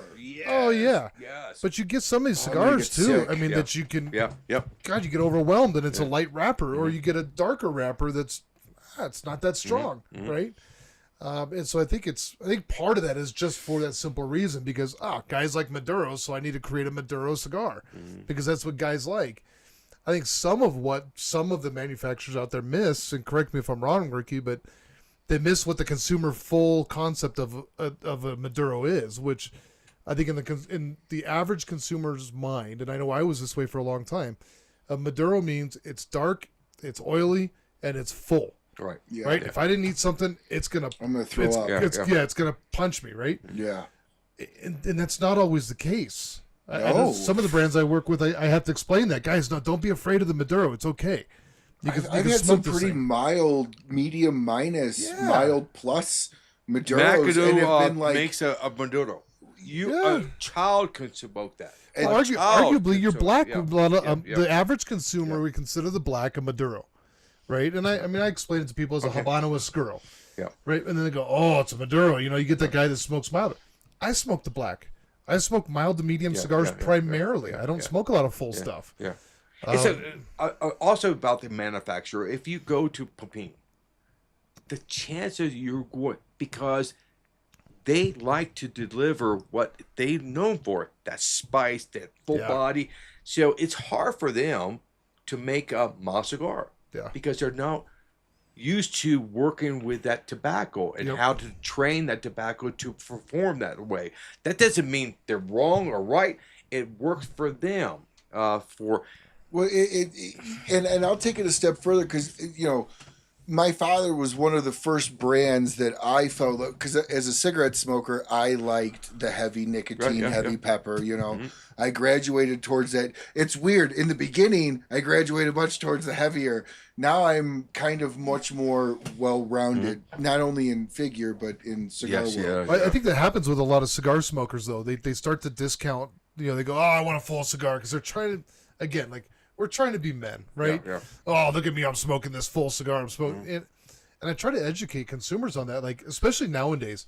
We have so many mild to medium cigars that are so flavorful. Oh, yeah. And for a while, a mild cigar didn't have a ton of flavor. They were quite frankly boring. Yeah. One dimension. Not your father's Connecticut. Right? Not your father's Connecticut. Exactly. Yeah. One dimension. And now we have these fantastic milder cigars. And so part of, I feel like, my job is to educate consumers to say, hey, man, you know, you've gone through this, right? You started off mild, most people when you started.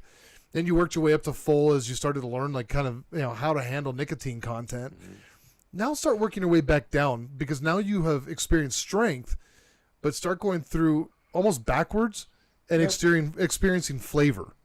Like, start teaching your palate and go and smoke a Connecticut and say, is there flavor in this Connecticut where I don't have to be punched in the face?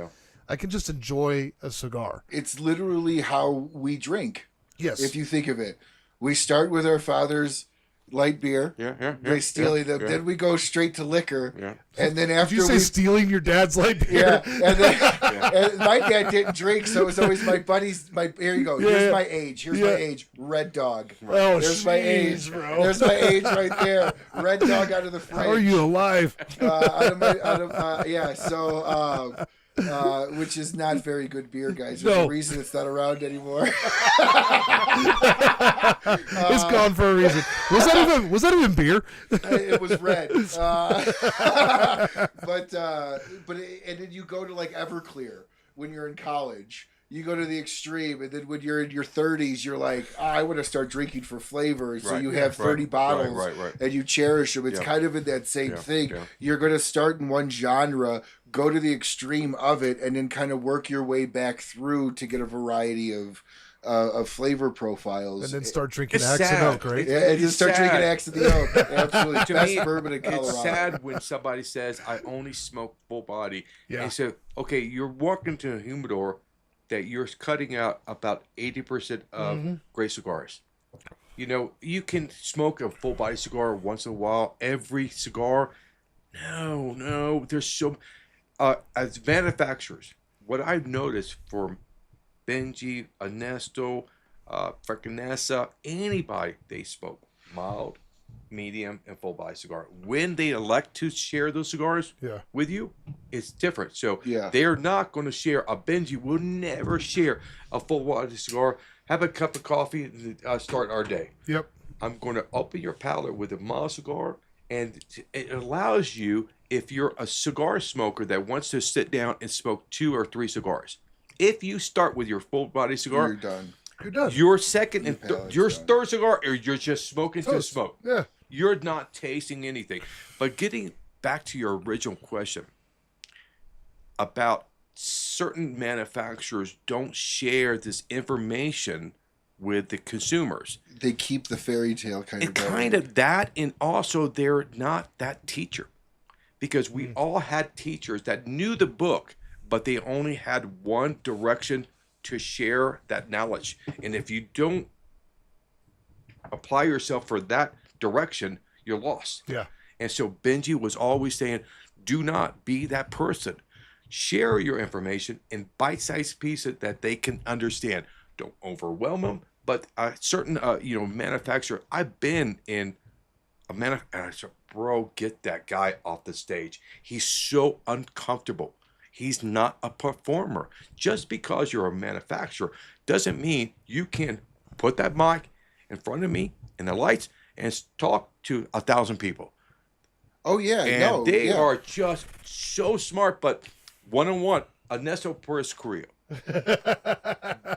Bro, one-on-one, ask him anything, you're going to be overwhelmed. Have Ernesto, hey, there's 200 guys. Go to Mike and share your story. Okay. I'm Ernesto Perez Carrillo. Thank you so much for coming. Yeah, that guy is fantastic in a corner of a room. It's that. He's fantastic. Put him in the corner. Blame these guys. You know, and, awesome. You know, to your point, and you know, I've been inside the enterprise business world for a long time, and the one thing that's always shocked me is, and I've even heard this about like Mark Zuckerberg and a lot of other Fortune 500 CEOs, CFOs, COOs, CIOs, especially CIOs. Those are the guys usually the most awkward, or CTOs. They go through extensive training on how to talk. Right. To share their knowledge. Millions of dollars worth of training through PR companies just to learn how to talk, to be able to not be that awkward. Right.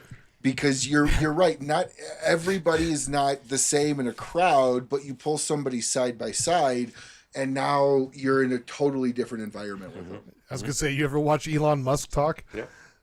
That guy's like one of the most awkward speakers you've ever seen, but he's got so much intelligence. But he's just kind of like, you listen to him, you're like, this is just kind of weird to listen to. Well, he's already forgotten like 7 paragraphs that he wasn't going to say by the time he says what he was going to, you know? But every manufacturer is different. That's the beauty of what we are experiencing as a cigar smoker, is to, you know what, meet the guy, but don't judge him. Yeah, because half of these guys, English is their second language. Mm-hmm. Whatever you're doing if you're selling tires or candy, go to Mexico and sell it in English. You're going to be I can shy. barely speak English. Yeah. You're not going to be the salesman that you were in the U.S. I don't think I could sell fake Cubans in Mexico on the beach. Yeah. Well, they got to come with glass fronts. Yeah. Well, I got a question here from Richard Beard, and he says, now I am a huge fan of Candelas. Okay, maybe I'm weird like that. Yeah, you're weird. It's the original cigar wrapper. For sure. And a lot of that had to do with just turnaround time. They didn't understand, how to do the fermentation to the level. I've always been told that you can go and watch the old Addams Family. If you colorize it, they're all Candelas. Oh, good. Yeah. That's what I've always been told. Yeah, for sure. Will we ever see you come out with Candela through West Tampa? I don't know if you ever did a Candela through CAO. Did you? No. That slice of pie is so thin. It would put too much pressure on my shops to sell, to bring it in. I want to support you, support this. I did a sale, so unfortunately, there is some Candela out there in the market, but it's not the tobacco that's has any sunlight at all for that cigar at all. So no, but never say never. But right now, it's not a popular type of tobacco to use. Now, being that it was is it just because it's it's green and it's I don't know what I don't know, and because I get why people don't like it. If you don't like it for the flavor of it, the grassiness of it, I think there's a lot of sweetness in it personally. Yeah. But Brandon, is somebody that sells for so many different brands, do you have Candelas in your books? Do they sell? I used to. I dropped the brand at the beginning of the year that I had a Candela with, but I guess the only one that I really have would be Warfighter. They have one called the Night Shift that has a Candela tip. Yeah. The whole cigar's not Candela, just the tip. The tip. The idea is to get the flavor of the Candela on your lips, on your palate, like a swisher. Yeah, which is it's quite unique because I really haven't seen anybody else do that. So I thought that was really cool. And you're not getting that full like grassy Candela experience. But Candela is just one of those that it doesn't seem to hit the mass market. It hits it's kind of like a Lancero size, right? Like it's very specific. You watch your mouth. I love Lanceros. Give me any Lancero, I'll smoke it. But a Candela, like it's got to be blended like perfectly, and you almost seems like you have to blend some of that wrapper out. Like you have, like you were talking about. To me, if I was blending a Candela, I would feel like I would have to blend towards a filler. Oh, for sure. More than to the wrapper leaf. For sure. Because that wrapper can really overpower the rest of everything else. But manufacturer will give you everything you want if they want it. Right now, there's no screaming for Candela. Yeah. That's it. That's it. That's Nobody's God's asking for it. honest truth. We only react to what we hear the fans want. Yeah. And so I haven't have gone into a never- shop and they yeah. said, "Do you have Candela?" No. I just haven't. Like no shop has ever said, what "Bro, do what do you got that in your buy, power?" Richard? I'm so sorry, bro. Yeah, I'm so sorry, Richard. But We'll continue to work yeah, on him because yeah. I do like him. I like Yeah. I like him, but I mean I totally understand. Yeah. Lanceros. You're one in like 10,000, bro. I know, and I'm the same way with I literally have an entire tray of Lanceros. I'm a Lancero whore. I am a Lancero nut. Right. I'm the guy that buys boxes of them. So Yes. I get it. Smooth Kenny, which was who was that I sent to send hi to you? Dwayne. Dwayne, yeah. Dwayne Cigars on asks. Sorry if I can't say that. Does West Tampa any other sizes on the horizon? Coronas, torpedoes, etc. Well, Dwayne, I'll tell you this. We do have a Lancero. Unfortunately, the shop that you work in currently doesn't carry that. But we do. Can. They I would love if they did. But again, like the Lancero is another one of those like small markets, and it really takes a lot of. A Lancero is a different animal for me. One, on the consumer side, it takes a lot of training. Why a Lancero, right? And how to smoke it too. Yeah. And then I was gonna say, secondarily, is how to Slower. smoke it. Yeah. It should take you an hour and a half. If you really want to relax and really want to just lose the world and get into a different zone, a Lancero is the cigar for you. Because it sounds weird, but you have to build a relationship with that cigar. You don't just light it and puff on it and smoke and blah, blah, blah, blah, blah. Like, you have to pay attention to that cigar. It's just like your wife. You've got to pay attention to it. You've got to make sure that you're at its pace, right? Because you're Go, bro. Preach. right. Preach, Like, right? You're 100% Yeah. right. but it is like you smoke it too fast. You're struggling to share the story. That's exactly what happens at every shop. Yeah. Why Right. should I buy it? Bro, I just don't have the hour to give you. I yeah.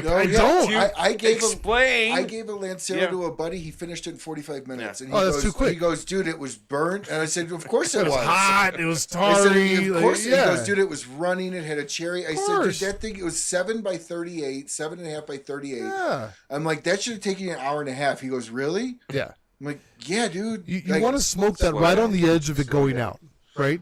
Like you don't light a Lancero too many times, but you also don't want to get it too hot.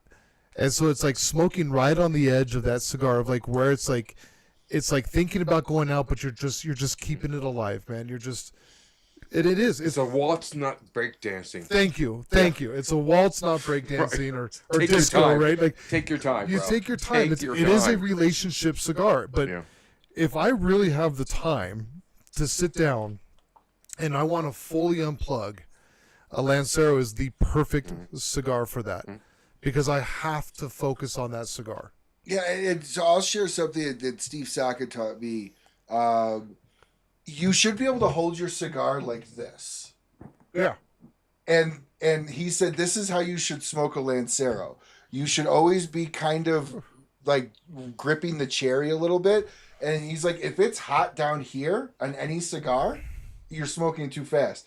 If you can go like this with the cherry and it not burn you, you're smoking it at the right speed. And that's how I learned how to smoke a Lancero.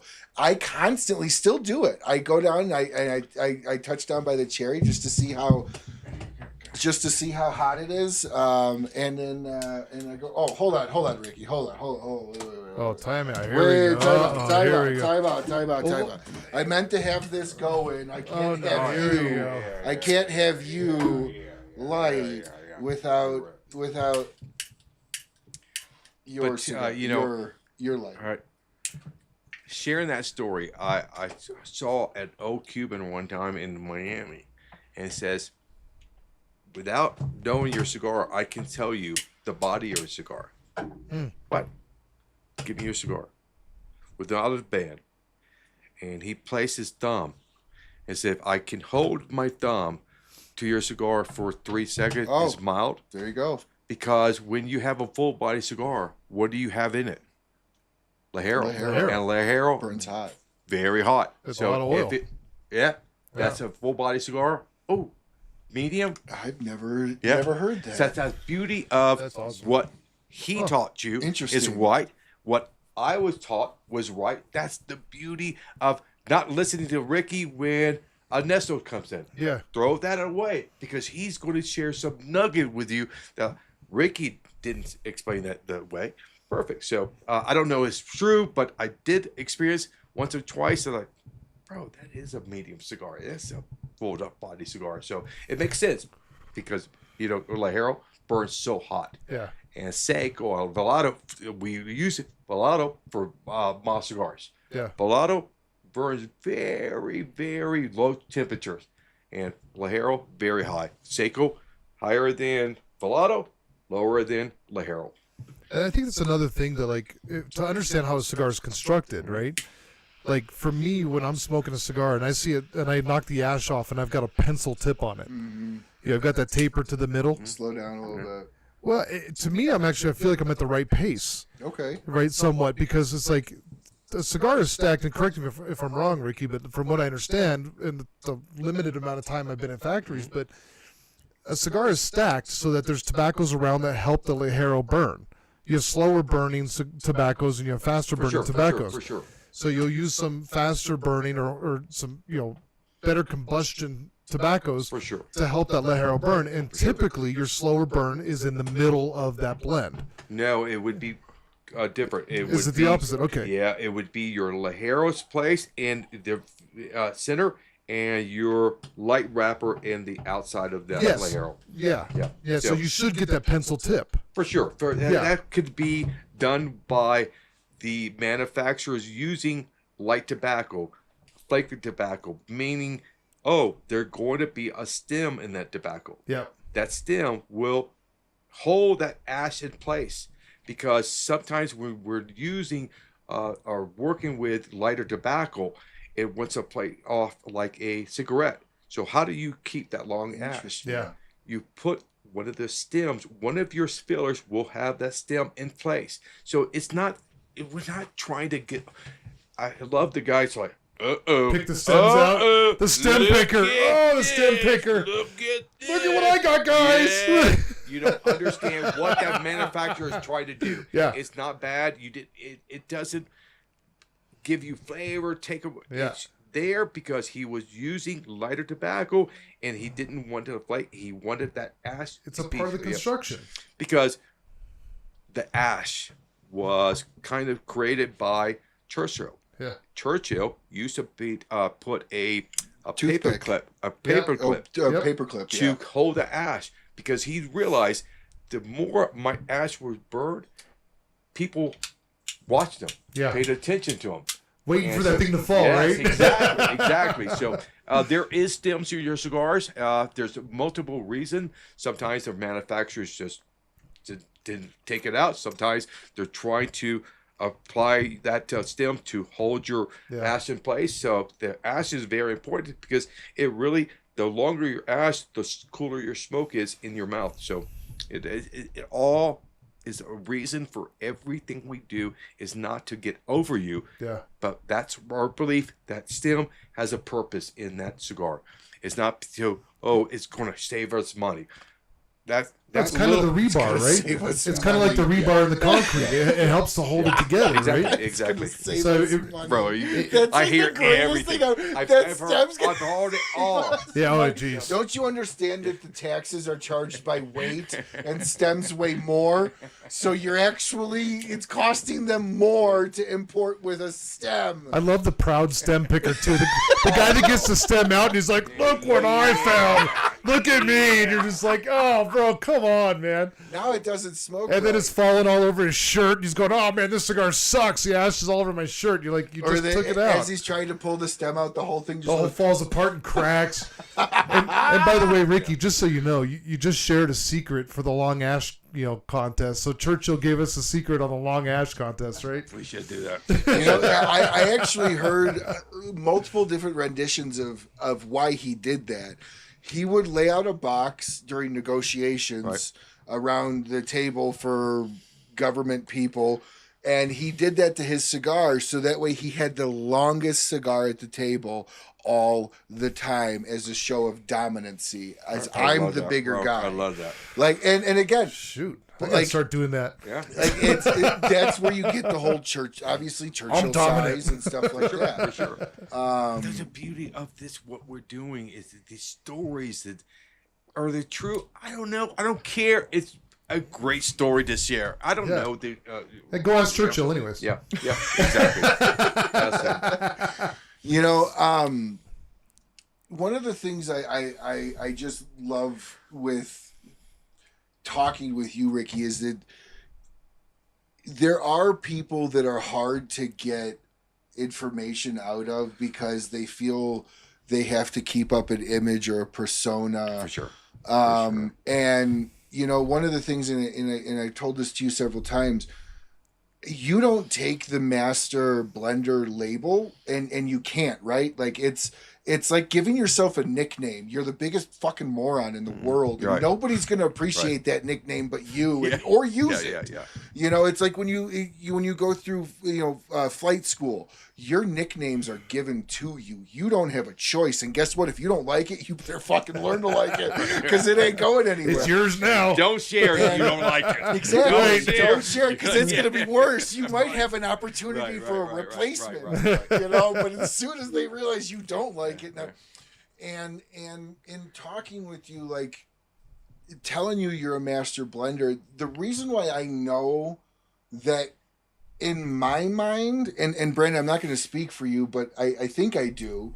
In my mind, when I tell you what I think you are and you instantly go, dude, I'm not, that truly does mean you are. And I don't mean that, oh, I've been making a cigar for 1 year, now I'm a master blender. No, that's obviously never going to happen. But somebody with your pedigree, you literally built a brand that was dying and made it what it is. Now you left, did your own thing.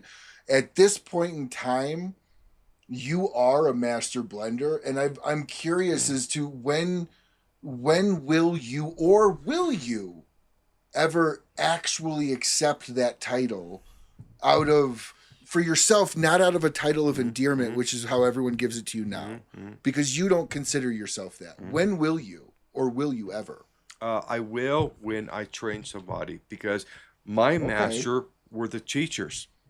And unless I have somebody that I train and pass my knowledge on, now that the master passed the knowledge. So You me, need a Padawan. yes, because if I'd never trained, I will go to my dying bed. I was a blender. But the old adage You can is, train me anytime you want. but you know, You can't handle this. hey, listen, I don't know if Ricky's willing to share, but I heard his build up, and oh my gosh, it was a long process, long, and it's not my story to share, but you know, the old adage is those that do, and those that can't teach. So, as a master blender, can you be a master blender without being a blender? Because that's it. So if you never give that knowledge to somebody else, aren't you still a master in your own right? Does that make sense? Yeah, it does. But that term to me is given for me to these guys that taught me, and these guys really, bro, I was so lucky because Frank and Nessa that founded Growing Tobacco in Honduras and Nicaragua. He was the first guy with Plasencia to go and harvest tobacco. To have him say, I don't know if I have 1 year left in my life, but whatever I have, I'm going to give to you. And Benji did the same thing. So my timing was perfect because Benji was exiting General Cigar, Anessa was exiting, and Frank was exiting, and Mr. Coleman sold General Cigar. Before they exit, we're going to share everything with you.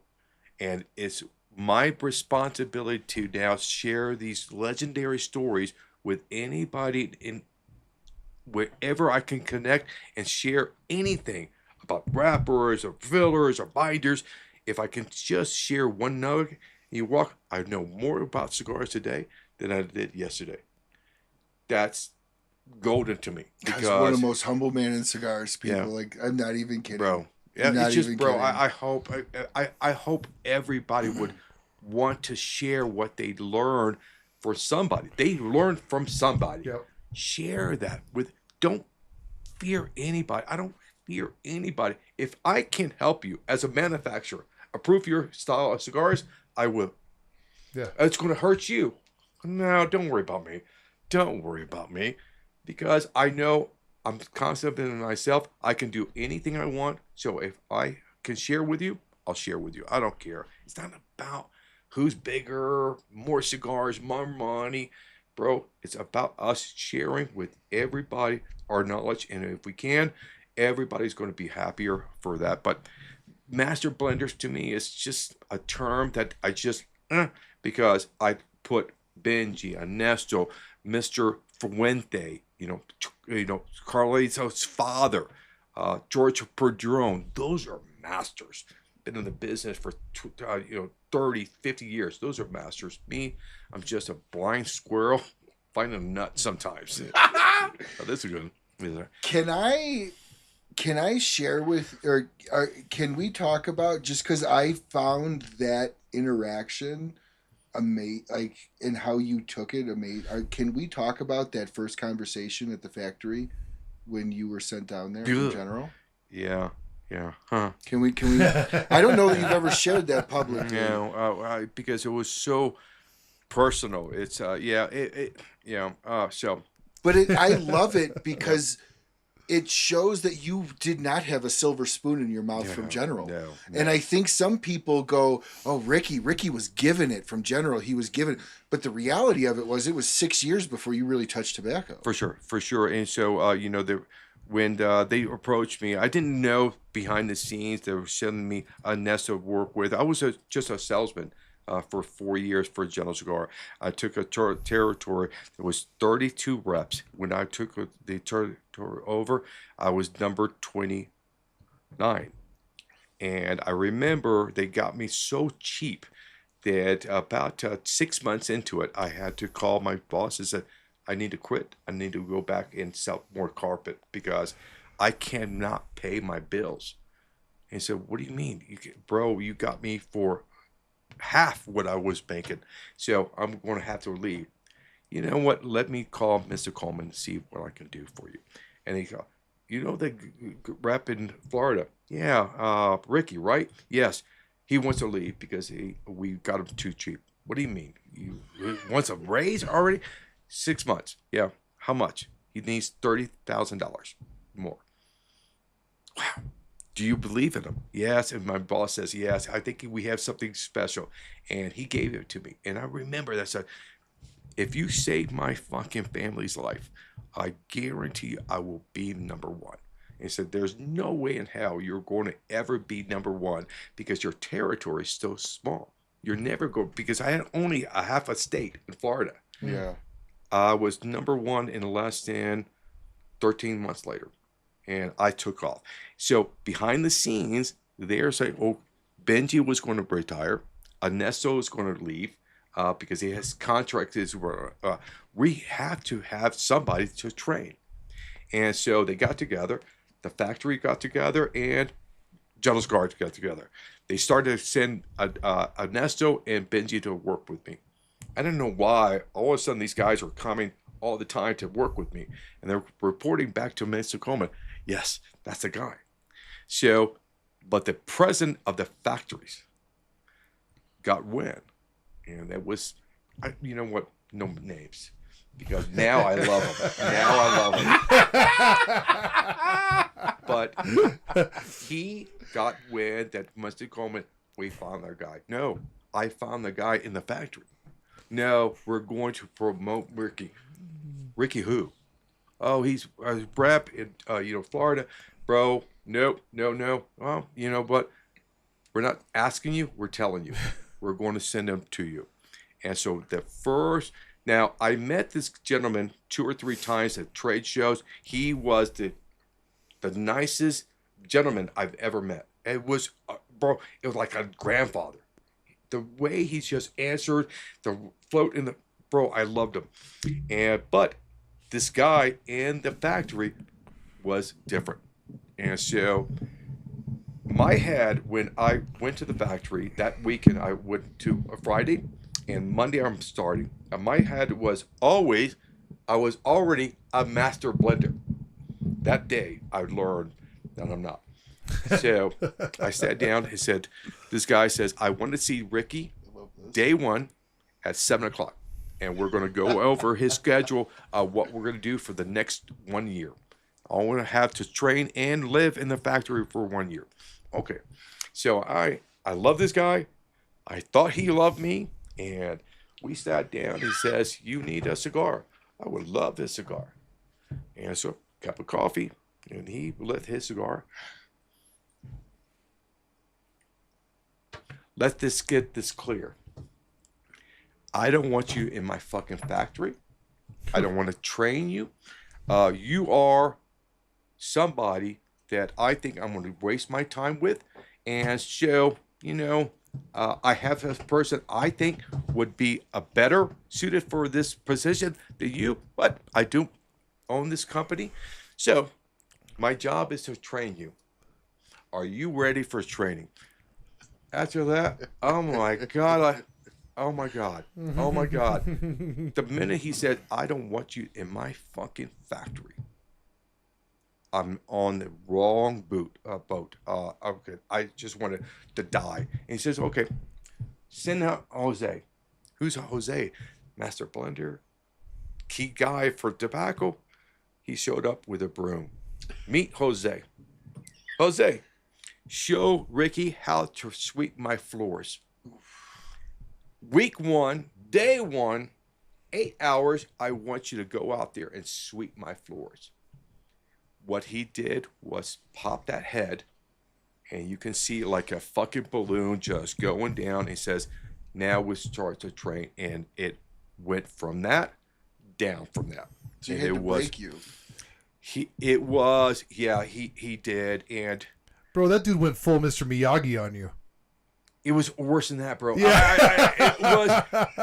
Wax on. Wax on, right? Sweep the floor, sweep the floor. After Did they correct you on how you swept at all? no, I'm being bro, serious. no, because Like, for did some they ride reason, you on how you no, slept? because Okay. they were reporting an excellent sweeper. Yeah. And by the way, everybody, just for your knowledge, it's not like he had an HR department he can call when the guy said, I don't want you in my fucking factory. That's not the way it works down there. That's not the way it works down there at all.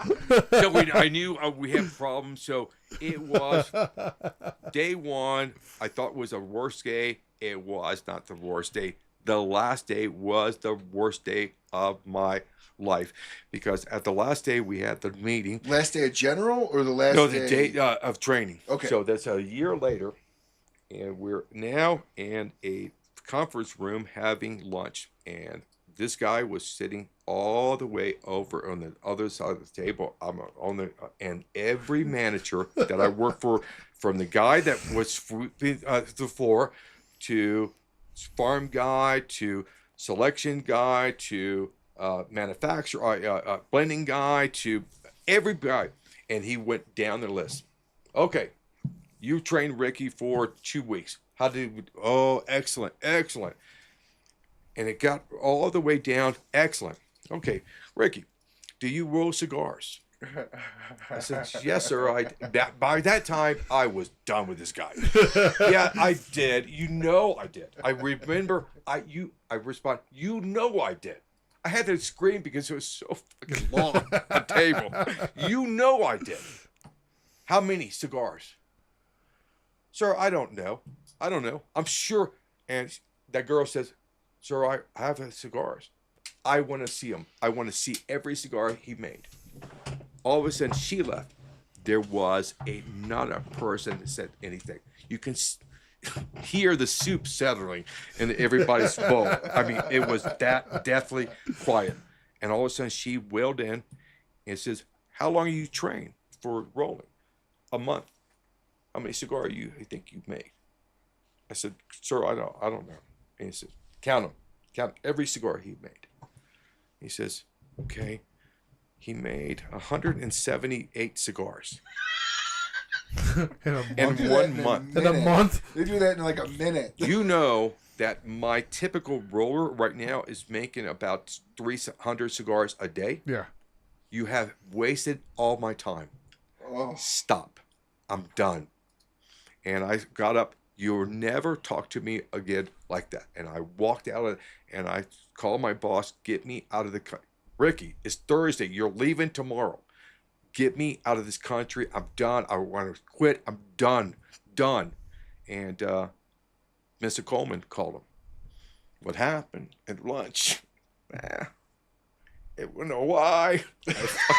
Smoking a cigar was tight. I said something. I don't think he liked it. He walked out. So called me back and he said he needs to see you tomorrow morning at 7:00. I said, there's no way, sir. I love your company. I love what I'm doing, but there's no way I'm going to allow this guy to talk to me like that again. He said, Ricky, please go to the meeting. And I went. So I'm leaving today. What do you want to say? I was so.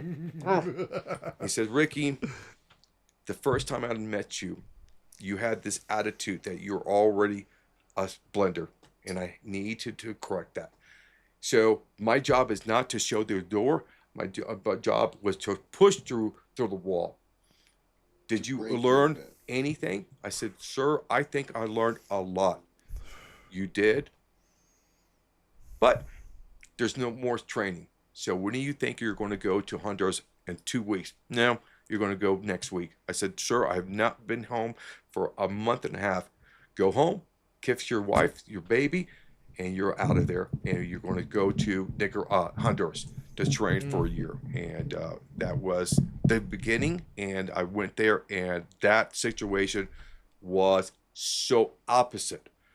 So caring, loving, and it was just so opposite. I trained for them for 2 years in the factories, and I trained with Benji for 5 years, and then I took over La Gloria after that. But the training was intense, horrible, beautiful, fun, exciting. I fell asleep sometimes standing with tobacco, so I was so exhausted for partying. I was partying my ass off too at the factory. But we, at the end of the day, deserved it after sweeping floors for a year. Yeah. At the end of the day, I remember seeing this gentleman approaching me at the trade show in Germany, and we just won the award for a Flathead for the highest rating cigar that General Cigar has ever received. Precision-wise, number 3 cigar of the year. It was just record-breaking, and he was approaching, and bro, what I wanted. And I walked to him and said, hello, and he says, Ricky, I knew you can do it. It was that dad saying for the first time, I'm proud of you. Right. Oh. And it was fucking so I hugged him and said, now, continue it, and one day, do your own. And I remember when he said, do your own one day, I said, well, that's not going to happen. I'm so happy. But yeah, the training was hard, but pecan tobacco is devastating. Rolling is devastating. Fermentation is devastating. But I can put cello in any cigar that you can ever have. I for some reason, cellaring a cigar, I was a artist. Really? An artist. And the girls were like, wow, look at you. You go, bro. But it was, bro, again, why me? Why me? Why did they choose me out of 30 reps? God only knows how many workers in the factory should have had that the job, but they selected me. Can I tell you why I think they selected you? Because you told them you were going to do something and you did it. You didn't bloviate. You didn't exaggerate. You told them, I'm set out to do X, and you did it. And maybe the others said, I'm set out to do X, and they fell a little short of X. Right. I don't know. So, bro. I mean, but what I love about that story is your resilience. Yeah, I quit about 30 times. You did, You know? but you Yeah, didn't. I did. But you quit in an entrepreneurial quit. Mm-hmm. You quit as in like, I'm just fed up with this. Mm-hmm. But you never actually quit. Your body never actually quit. Does that make sense, Brandon? Yeah. Yeah, I mean, I think if I was in that room, bro, and the guy says to me, "Did you learn anything?" I think my answer would have been, "Yeah, I learned you're a complete asshole." Right. Like that would have been my absolute answer right there. I'm out, deuces. You're an asshole. Yeah. That's all I learned this whole time, right? Now, I've always but wondered you were this. also a humble guy, Oh, for sure. right? And so, like that humility's been inside of you that entire time, and through that process, you're one of those kind of guys that will do your best at whatever you're told to do, and whatever place, not what you're told to do, but whatever place you're in. So, hey, the beginning of your training is go sweep that floor. You're going to be the best damn floor sweeper that factory has ever seen, right? I've been through some of the processes, dude. I tried rolling my own cigars. I tried cellophane, banding, everything. I thought I did a fantastic job. Until you see the other guys. Oh my God, bro! Yeah. And the managers came up in Spanish and told Gabriel Alvarez when I was down in the factory, and God rest his soul, and says, "Man, if this family had to survive on any one of these processes, they would all starve to death because this guy can't do the job." I remember when my cigars, I actually got to blend my own cigar, and I remember seeing them in a bundle, and I banded them, I cellophaned them, and the bands, none of them lined up. I thought, dude, how hard is it? Put a cigar in a box, there's a piece of tape, you line up the band, bada bing, bada boom, you put it on, right? No, none of them were lined up. Nothing. It was a ziggy-zaggedy pattern, like this wavy pattern. I sucked at every single part of the process. But you're the kind of guy that's going to jump in, you're going to say, okay, how do I get better? How do I constantly improve myself? And who can I learn from? Right? And I think at the time that I was going through that process of just learning the simple little pieces of this industry, I still had an air of arrogance about myself, kind of like much like you did walking into that factory. And you fortunately had somebody to break you of that right away. For sure. Right? Yeah. And so for me, Really, like, I love them. yeah, and I wasn't there for 30 days. I was there for like 2 days. So it's like, oh, have fun, play with the different process. I'm slowing down the whole factory. I'm in the way. But like, you have to set yourself aside to say, hey, who can I learn from? How can I grow? How can I become better? Because in order to understand all the processes of this, that's what makes you who you are today. Right. Because you understand all those processes. For sure. Every person I've trained under was a beautiful person. Yeah. That guy was evil because he needed to be evil. He it. really did. You needed I didn't understand that at that time, Yeah. but now looking back, if he was a fan like everybody else, I would not learn as much because I want to prove him so wrong. Yeah. I was the right guy. I am the right guy. Yeah. I'm going to prove you wrong. I'm going to show you. I can train, I can learn, and I can do what you guys have been doing for 30, 40, 50 years. Yeah. Just give me the opportunity. And they did. I don't know what, still to this day, why did they choose me? Sarah was the only person that answered that question, because I remember flying home from that meeting, we're going to do this. And I knew in that instant my life is going to change. I'm not going to be a cigar salesman. I'm going to be a blender. And I'm going to have my thumbprint on the cigar. And I came home and I was crying, very emotional.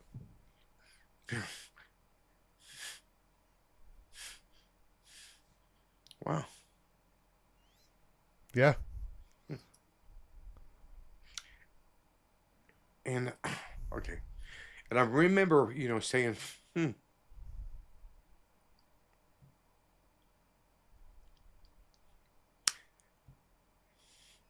wow, why me? And Sarah, oh, sorry guys, wow. This is you, brother. This is you. We love you, man. We love the realism. So, okay, Sarah said, place her hand on my chest and said, why not you? Yeah. Oh wow, so sorry. But isn't it amazing? I mean, listen, this is Ricky Rodriguez right here, guys. Honestly, this is Ricky Rodriguez to the fullest, right? And this is what I love about you, right? This is why we love him. But isn't it amazing to have that one person that believes in you more than you believe in yourself? For sure. Yeah. Right? Yeah. For me, it's my best friend, Jason Laidlaw. Yeah. And that guy stood by my side in a time that I needed somebody by my side. Right? And you look at those moments in life that were so defining, that make you the man that you are today. Right? The lessons that you learn, but also the deflating of the head so that you can be there to be the person that you are. And that's why you're genuine, and that's why you care about other people. You look at your daughter, and that's the whole reason you're doing this. That's it. Because your daughter believed in you before you did. Yeah, for sure. Right? You're starting a cigar company for your daughter. Yeah. And that's why the emotion. Right. Oh yeah. As somebody that, it is. I don't know how many kids you have, Brandon, if you have any. I have 2 daughters. So, okay. Yeah. I'm sure you've experienced this too. I know Sarah very well. Sarah is a remarkable example of you as a person. And I hope someday, I don't know if you've ever caught this. I have. I've had the opportunity to catch this at Rocky Mountain Cigar Fest. There is a way she looks at you that I hope my daughter looks at me someday. There is a way when you are in the mix of it, when you're in the thick of it, you're shaking hands, you are being you, that I notice Sarah look at you, that I look and I think to myself, man, I hope my daughter looks at me with those eyes. And I don't know if you, Brandon, have experienced that, but well, I think Ricky, like you were listening to the phone call today with my daughter, and you can hear in her voice that same we're in the car, we're over the phone, but you can hear in the voice the same love that Sarah has for you, and watching, not an arrogance, but the pride that she has in you as her father, and the hard work that you've put in, and the belief that she has in you is just. And I told you this earlier today. Like, your daughter holds herself amazingly. It's so easy for a woman in this industry to get away from herself and to not hold herself with pride as a woman. Or take degrading photos. Correct. And your daughter is so beautiful at that, man. So beautiful at that. And your daughter is a remarkable example of who you are as a person and who you've raised. I would agree. And I think the strength of her comes off the fact that you swept the floor for a fucking year. I also think the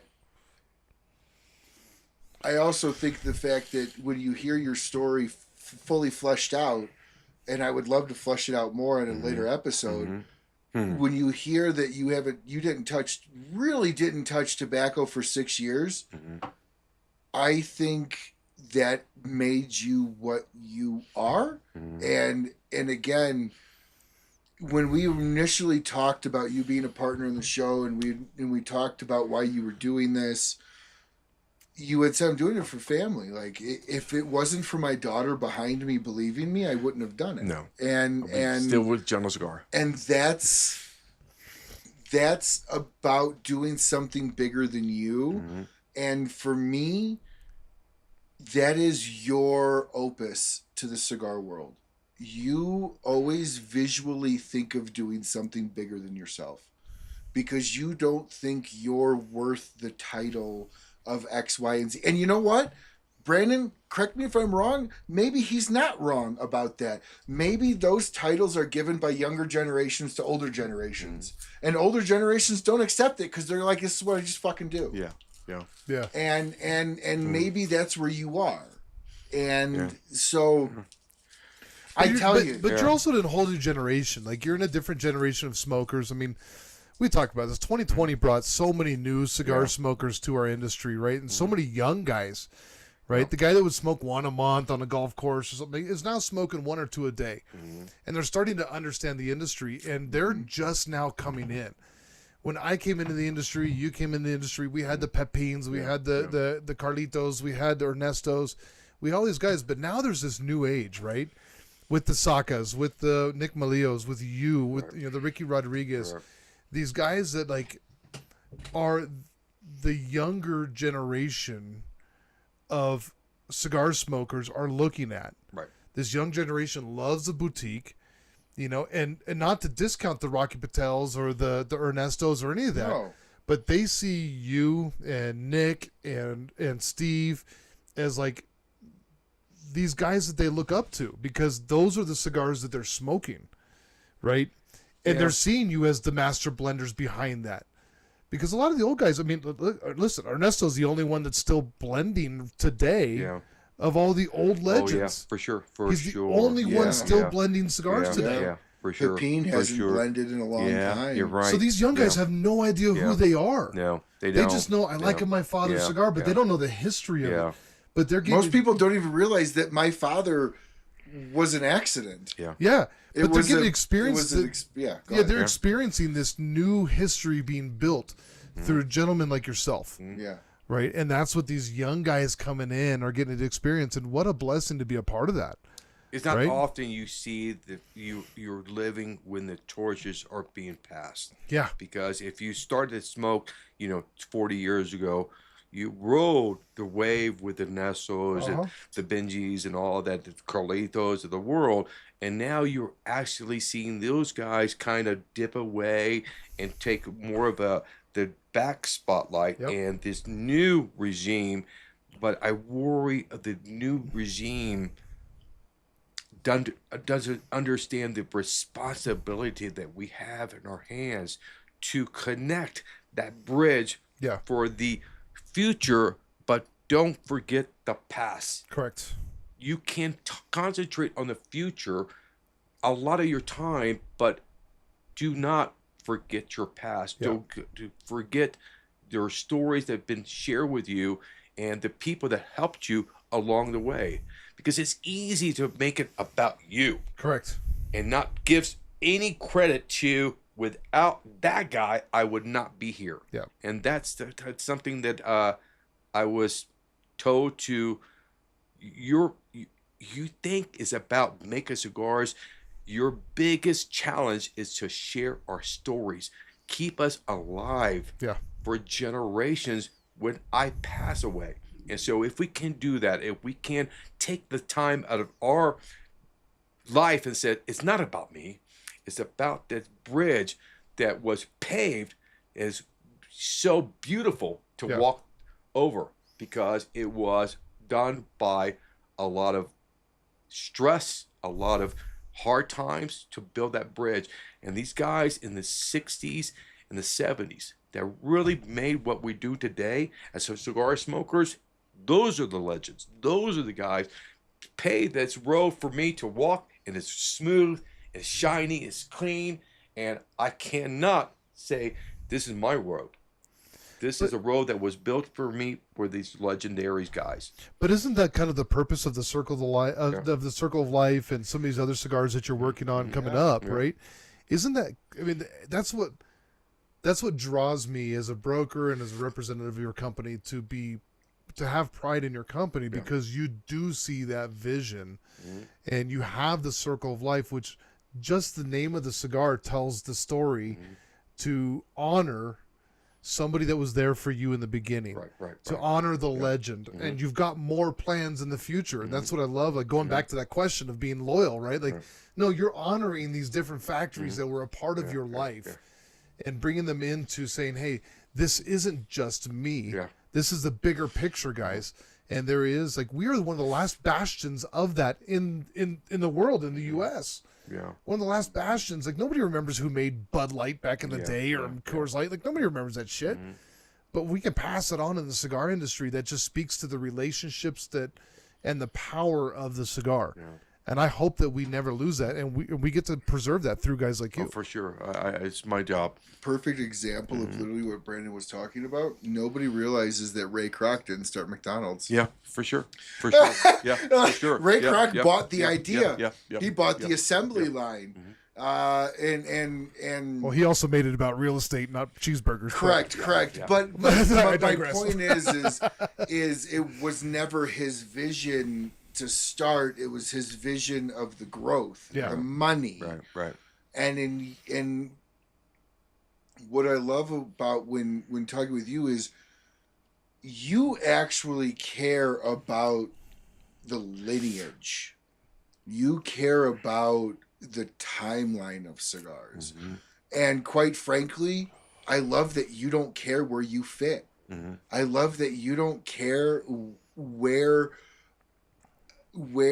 people think you should be, Yeah. but you let people go, if you're going to give me that title, I accept it. Mm-hmm. And I'm willing to, but I just know this, that I don't think of myself that way, but I'm truly honored that you think of me that way. And I think there's a lot of blowhards, there's a lot of bloviators in this industry. Yeah, it is. Yeah. And so it says sad. a lot to somebody's character when they're telling you they're not, and you have to convince them that they are. Yeah. I think that says a lot about you. And what I love about West Tampa is it is your fingerprint. Yeah. Mm. It is not General. Yeah. It is not anybody else. Yeah. It is Ricky Rodriguez. Yeah. And we're going to have fun. We're going to have fun. We're going to do different things. Attic is going to be my running round. It's going to be fun. And we know this. Trust me when I say this. If I ever put a cigar out in the market, believe me, it is the best cigar I can. I'm never, ever going to put a cigar for money out there. I just don't believe that. And there's a lot of manufacturer, and God bless them. God bless them. Because everybody can't be a Ricky and come to the show and shed a tear. I don't care. That's the beauty of this. You be you. I'll be me. And when everybody, the cigar smokers, step aside, look at these cast of characters. What a great movie. We have evil, we have good, we have, happy. It's such a beautiful kind of almost a gumbo. Yeah. The mix of characters, and you can get one thing for this guy, and have Eric in here is just a sit down, relax, and just laugh your ass off. Yeah. All day long. And you have guys that want to be serious, and guys will sometimes ask me a question that opens my heart, and you can see I do wear my heart on my sleeve, and I'm a fucking man. I cry. I don't care, because it touches my heart and my soul in the right ways. And so, that's why we love you though, Rick, because the one thing I don't think anybody could ever say about you is you're disingenuous. I was just thinking the same word, bro. The one thing that comes to my mind where I would honestly slam somebody's head against a wall is if they said you were disingenuous on who you are. Like, all right, them's are fighting words for me. Wow. Because you're one of the few people that I talk to, even privately, even that 3.5, 4 hours we spent will always be cherished by me, because there's a lot of stuff that we will never talk about publicly that you were kind enough to share that really shows who you are, your character. And in realism, people, the real reason why you need to try West Tampa, if you have not, is because you're getting full heart and soul, but you're getting more than that. You're getting the love of the industry and a champion of the history around cigars. You're not buying rolled leaves. You're buying chef-created recipes that have heart and soul and a story behind it. That is the entire reason for Circle of Life. Attic Series. Consider Attic Series the lost forms of CDs that come out long after a creator is gone. Yeah. Like, Ricky has 1,000 recipes that have never come out. So him leaving a company and starting his own and branching out was his way of going, this is my thumbprint. This is my fingerprint on this. And on top of it, thank you. This is who I am, and I am giving you everything that I am as a person, a blender. You know, I think of myself as X, you might think of me as Y, but this is who I am. And I love that because there's no lying in you. No. There's no pulling the wool over. You literally debunked Maduro tonight. You showed sides and you talked about things that, quite frankly, a lot of the industry wouldn't talk about and share because it's kind of like the magician explaining the trick. And I love that because that doesn't discount or denigrate the industry, that lifts up because that educates. The reason why a magician is so loved is because they don't know how it's done. The reason why a artist or a painter is loved because they know and understand the complexity of doing that. You explain and show the complexity, and that's why we love you. You don't pull wool over and try to do smoke and mirrors. And I think that's a huge... Does that make sense, Brandon? Yeah, I think that's a big difference. I think the only thing I'd add to that is the passion. The passion for the history, the passion for the industry, the passion for the cigar. You know, I might be able to go paint the Mona Lisa, but my painting's not going to have the emotion behind it that the original artist put into that painting. So when you look at some of these famous artists, which cigar is an art. Very much. And you look at some of the famous artists, you see the passion and the heart and the pain in their work. That goes to musicians and everything. And cigar is, I think the one of the things that people miss the most about the cigar industry is that this is a passion and it's an art. And that's one of the things I try to educate people on, and why I carry the brands that I carry. Albeit some of them are probably horrible business decisions for me as a broker. Right? Because they just don't produce the income. However, they are passionate, caring, loving people. Right. And I've turned down some large brands to work with smaller brands because of that passion. And I think it's kind of crazy to think about. Like a lot of these artists don't get famous until after they're gone. Most of them, philosophers are the same way. And so to be blessed with an opportunity to be in a small industry where you can become famous but stay humble at the same time, and get to experience some of that and have a passion to pass it on to something like your daughter. Where else can you do this? Where else? It's amazing because even my wife said, you own your company, but you still act like you're working for your company. And so that's, to me, that's great. That to me, because it's not about me. It's about West Tampa. So I rarely ever say, today, you introduce me and I shake the hand. Who is he? I'm never going to say I'm the owner, the president, the blender, all that. Because if you have to announce that, you're not that.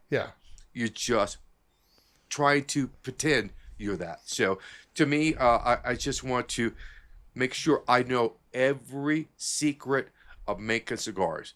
Good secrets, bad secrets. But I think what we want to do is only use the good secrets. These secrets of how to ferment quicker, shortcuts, how to add less tobacco. Those are techniques that were taught to me that I said, those trash those, and just do this. And so I think in the end of the day, I'm proud enough to say, if you're a cigar smoker, I will smoke any cigar with you, and I love your true opinion.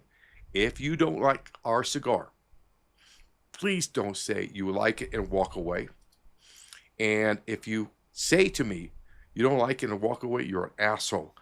Because you didn't share what you didn't like. Because I can learn from that more than you just blowing smoke up my ass. Because I'm meeting you, I like it and walk away. I don't like it or I don't like it and share that. Manufacturer want to hear the truth. If you like it, explain why you like it. The body, the flavor. If you don't like it, have the power enough to say, sir, I smoked your cigar and I don't like it because the body. Let's try this one. Well, didn't we go through that today with one of the accounts we visited? Mm-hmm. And I mean, it was hard for him to tell you that because Yeah. it's hard. Like, you don't want to hurt a guy's feelings, right? Yeah. And you're like, dude, I need to know this information. Right. What was it about the cigars that you smoked that wasn't enjoyable, so that I can go back to the drawing board and say, how do I make this more enjoyable for this person, this demographic? Because he's not the only one. There's other people that are in that same realm, right? Yeah. And to your point, we were sitting down right after I picked you up from the airport. We were sitting down in a shop, and you're talking with a gentleman. And you gave out a couple of your cigars, and hey, thanks for purchasing cigars from the shop, and you know, proper. And the guy's smoking your cigar, and he's raving about it. I mean, he didn't even light it. He was like, dude, holy crap, this thing's fantastic. And it wasn't until I said, yeah, this is the guy that blended the cigar. And he's like, no shit, that's you? He had no clue that he was talking to the guy that made that cigar. I love that. And that impacted me as your broker to really drive it home, the person that you are. Right? And that drove it home because the guy had no clue. I am a lucky person because you know a little bit of my history, and we can share the next time. Oh, yeah. Where I am today, I should not be here today. Through bad decisions, health-wise, I should not be here today. But for whatever reason, my God, I pray to is that we're not done with you. We're not done with you. We're going to lead you down that path, and it's been a beautiful. One day I'll write the book, and you're going to laugh, you're going to cry, and you're going to ask yourself, if he can do it, I can do anything, and that will bring me so much joy. If I can share one experience, a fuck up, a good time, I can do that. That's the joy of life. You're passing out something that you can take with you and say, I can learn from that. And if he can do it, I can do it. And that is joy for me. I don't fear anybody. If you think you can make a better cigar than me, good luck. Yeah. Let's go to work. Well, I know why you're here today. Yeah. I mean, Charles Spurgeon said it himself. You know, before I go to bed tonight, I'm going to smoke a good cigar to the glory of God. Yeah. That's why you're here today. Spurgeon was a cigar smoker? Oh, bro, Spurgeon? Oh, my gosh. Now we're going like... That guy's got, like, cigars in his mouth while he's doing baptismals. Are you kidding me? Okay. I have a shirt that says that on it, and it's like, because Ricky Rodriguez is here today because God knew we needed good cigars before we go to bed today, right? So we have more to share the next time, but absolutely. I cannot believe this is one of the longest shows I've done. Like, I haven't wanted to stop this. Again, like, you're intoxicating. We gotta go to bed. You genuinely are intoxicating as a human. Yeah. As in, like, I just want to continue asking questions. Yeah. What you're saying, you continue to want to be my friend. That's really what you're saying to me, and that brings me so much joy for me. Yeah, honestly, I'm getting Ricky, emotional. when you guys, and I'll say this, when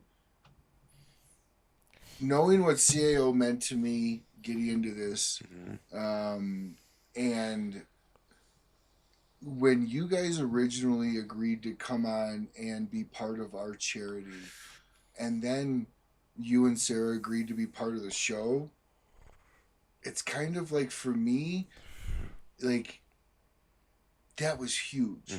I have somebody that has been in this industry for so long, that has seen so many shows, has been on so many shows, but saw something in myself and what I'm doing here to be like, hey, we want to be part of it. That meant the world to me. No, bro. And that's kind of like, I don't blend cigars. This is what I do. And I love the fact that you saw promise and value in what this show brings. So again, I don't know how many more times I'm going to have you in the studio. I hope to have you as a partner on the show for years. But I know you're super busy, and to be honest, I don't know how often I want Brandon here.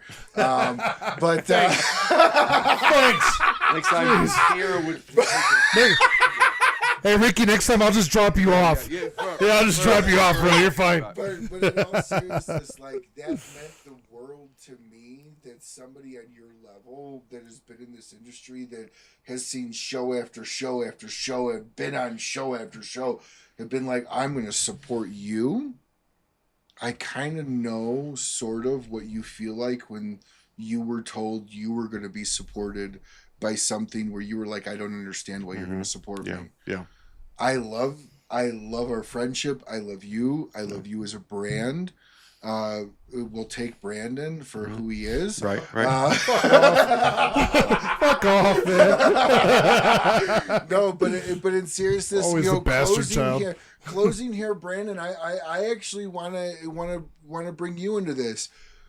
Where do you see this brand 5, 10? I mean, how old are you now, Ricky? 65. Where do you see this brand 5, 10, 15 years? Where do you see your company with this brand 5, 10 years down the road? You're putting me on the Because, I mean, spot you're here. a pretty old guy, too. I mean... No, he just looks old. This is bro. wisdom, dude. This is wisdom.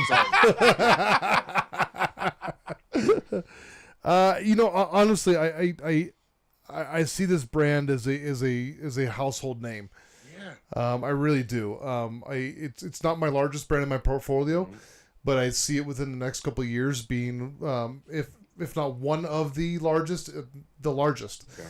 I mean, you're up against Ernesto, right? Like you're up against your teacher. Yeah. Within my portfolio, but I do see this brand just being a household name, being something that everybody loves, and I think that's due to you, Ricky. Yeah. I really do, because just the genuine person. There's so many brands out there, and they make great cigars, but to have a genuine personality behind it that genuinely cares about the consumer and is concerned about the legacy of cigars is why I'm proud to be a representative of West Tampa, and I hope to be here for a long time, partnered with you in this brand. We'll have fun. I agree. And we're going to do some special things. But to close, what you saw today is what we're going to see tomorrow. What you said in the past, I am who I am. I don't change. There's no lying. There's no changing. There's no bullshit. If you go to the factory, I'm the same guy in the factory. These guys are in the factory like, who is this guy? He cannot always be happy on. But I'm on all the time because I'm so. Thank you everybody that smokes cigars. You have blessed me and my family a great life. Without you, I could not do what I do today. So, bro, it's emotional. It's who I am. But Amen. From my heart to your heart, thank you. Because what I do today, I love what I do. And I can do it because you allow me to do it. I can't do it with you. I can do it with me. We can't do it with just a factory. We need that fan base to say, we believe in you. Yep. And we're going to support you and continue and enjoy your life because you have given me and my family a beautiful cigar life, a circle of life that I can never repay you back. But maybe I can share a cigar with you the next time I see you. That's it. Well, I saved a little bit of my drink here. Okay. Oh, I'm out. Yeah. Oh, well, you better pour more. All right, pour more. Hold on, I'm getting Here you it. go, Ricky. Let me pour you a little bit more. All right. Let me pour you a little bit more.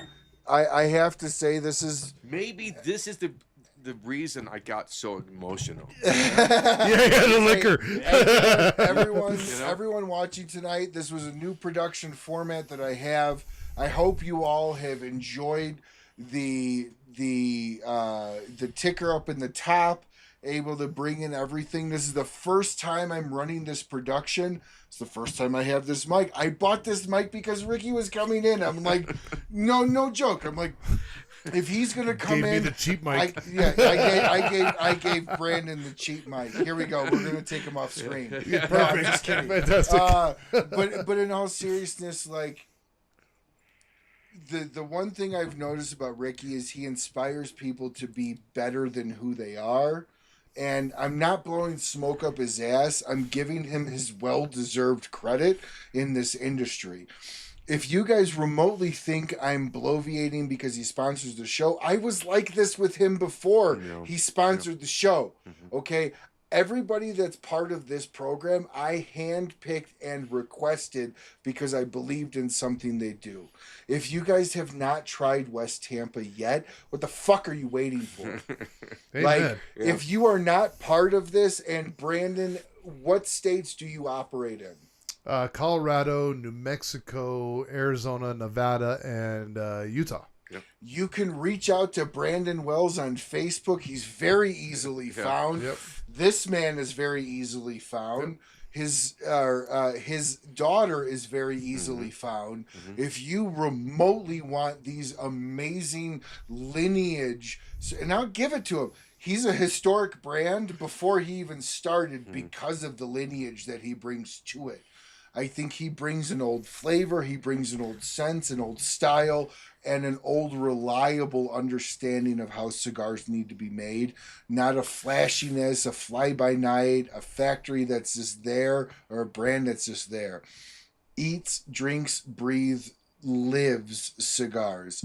And I am unbelievably honored to have him grace the presence of my studio. Like he will never understand, and this is one of the things I love about Ricky. He'll never understand why this means so much.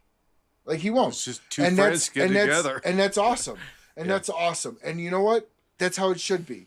So, if you guys have not tried a West Tampa yet, the fuck are you waiting for? I don't know. Reach out to Brandon. Reach out to West Tampa, Ricky. Reach out to West Tampa. Reach out to his daughter. Those cigars will be in your hands, and you will smoke amazingness, and you will smoke love and truthfulness for cigars. So, Ricky, with everything in me, thank you so much for believing. Love you, bro. Brandon, thank you. Thank you, Salud. Sir. Salud. Until we see you all again, smoke what you like. Smoke as much West Tampa as you can. And have a great, great rest.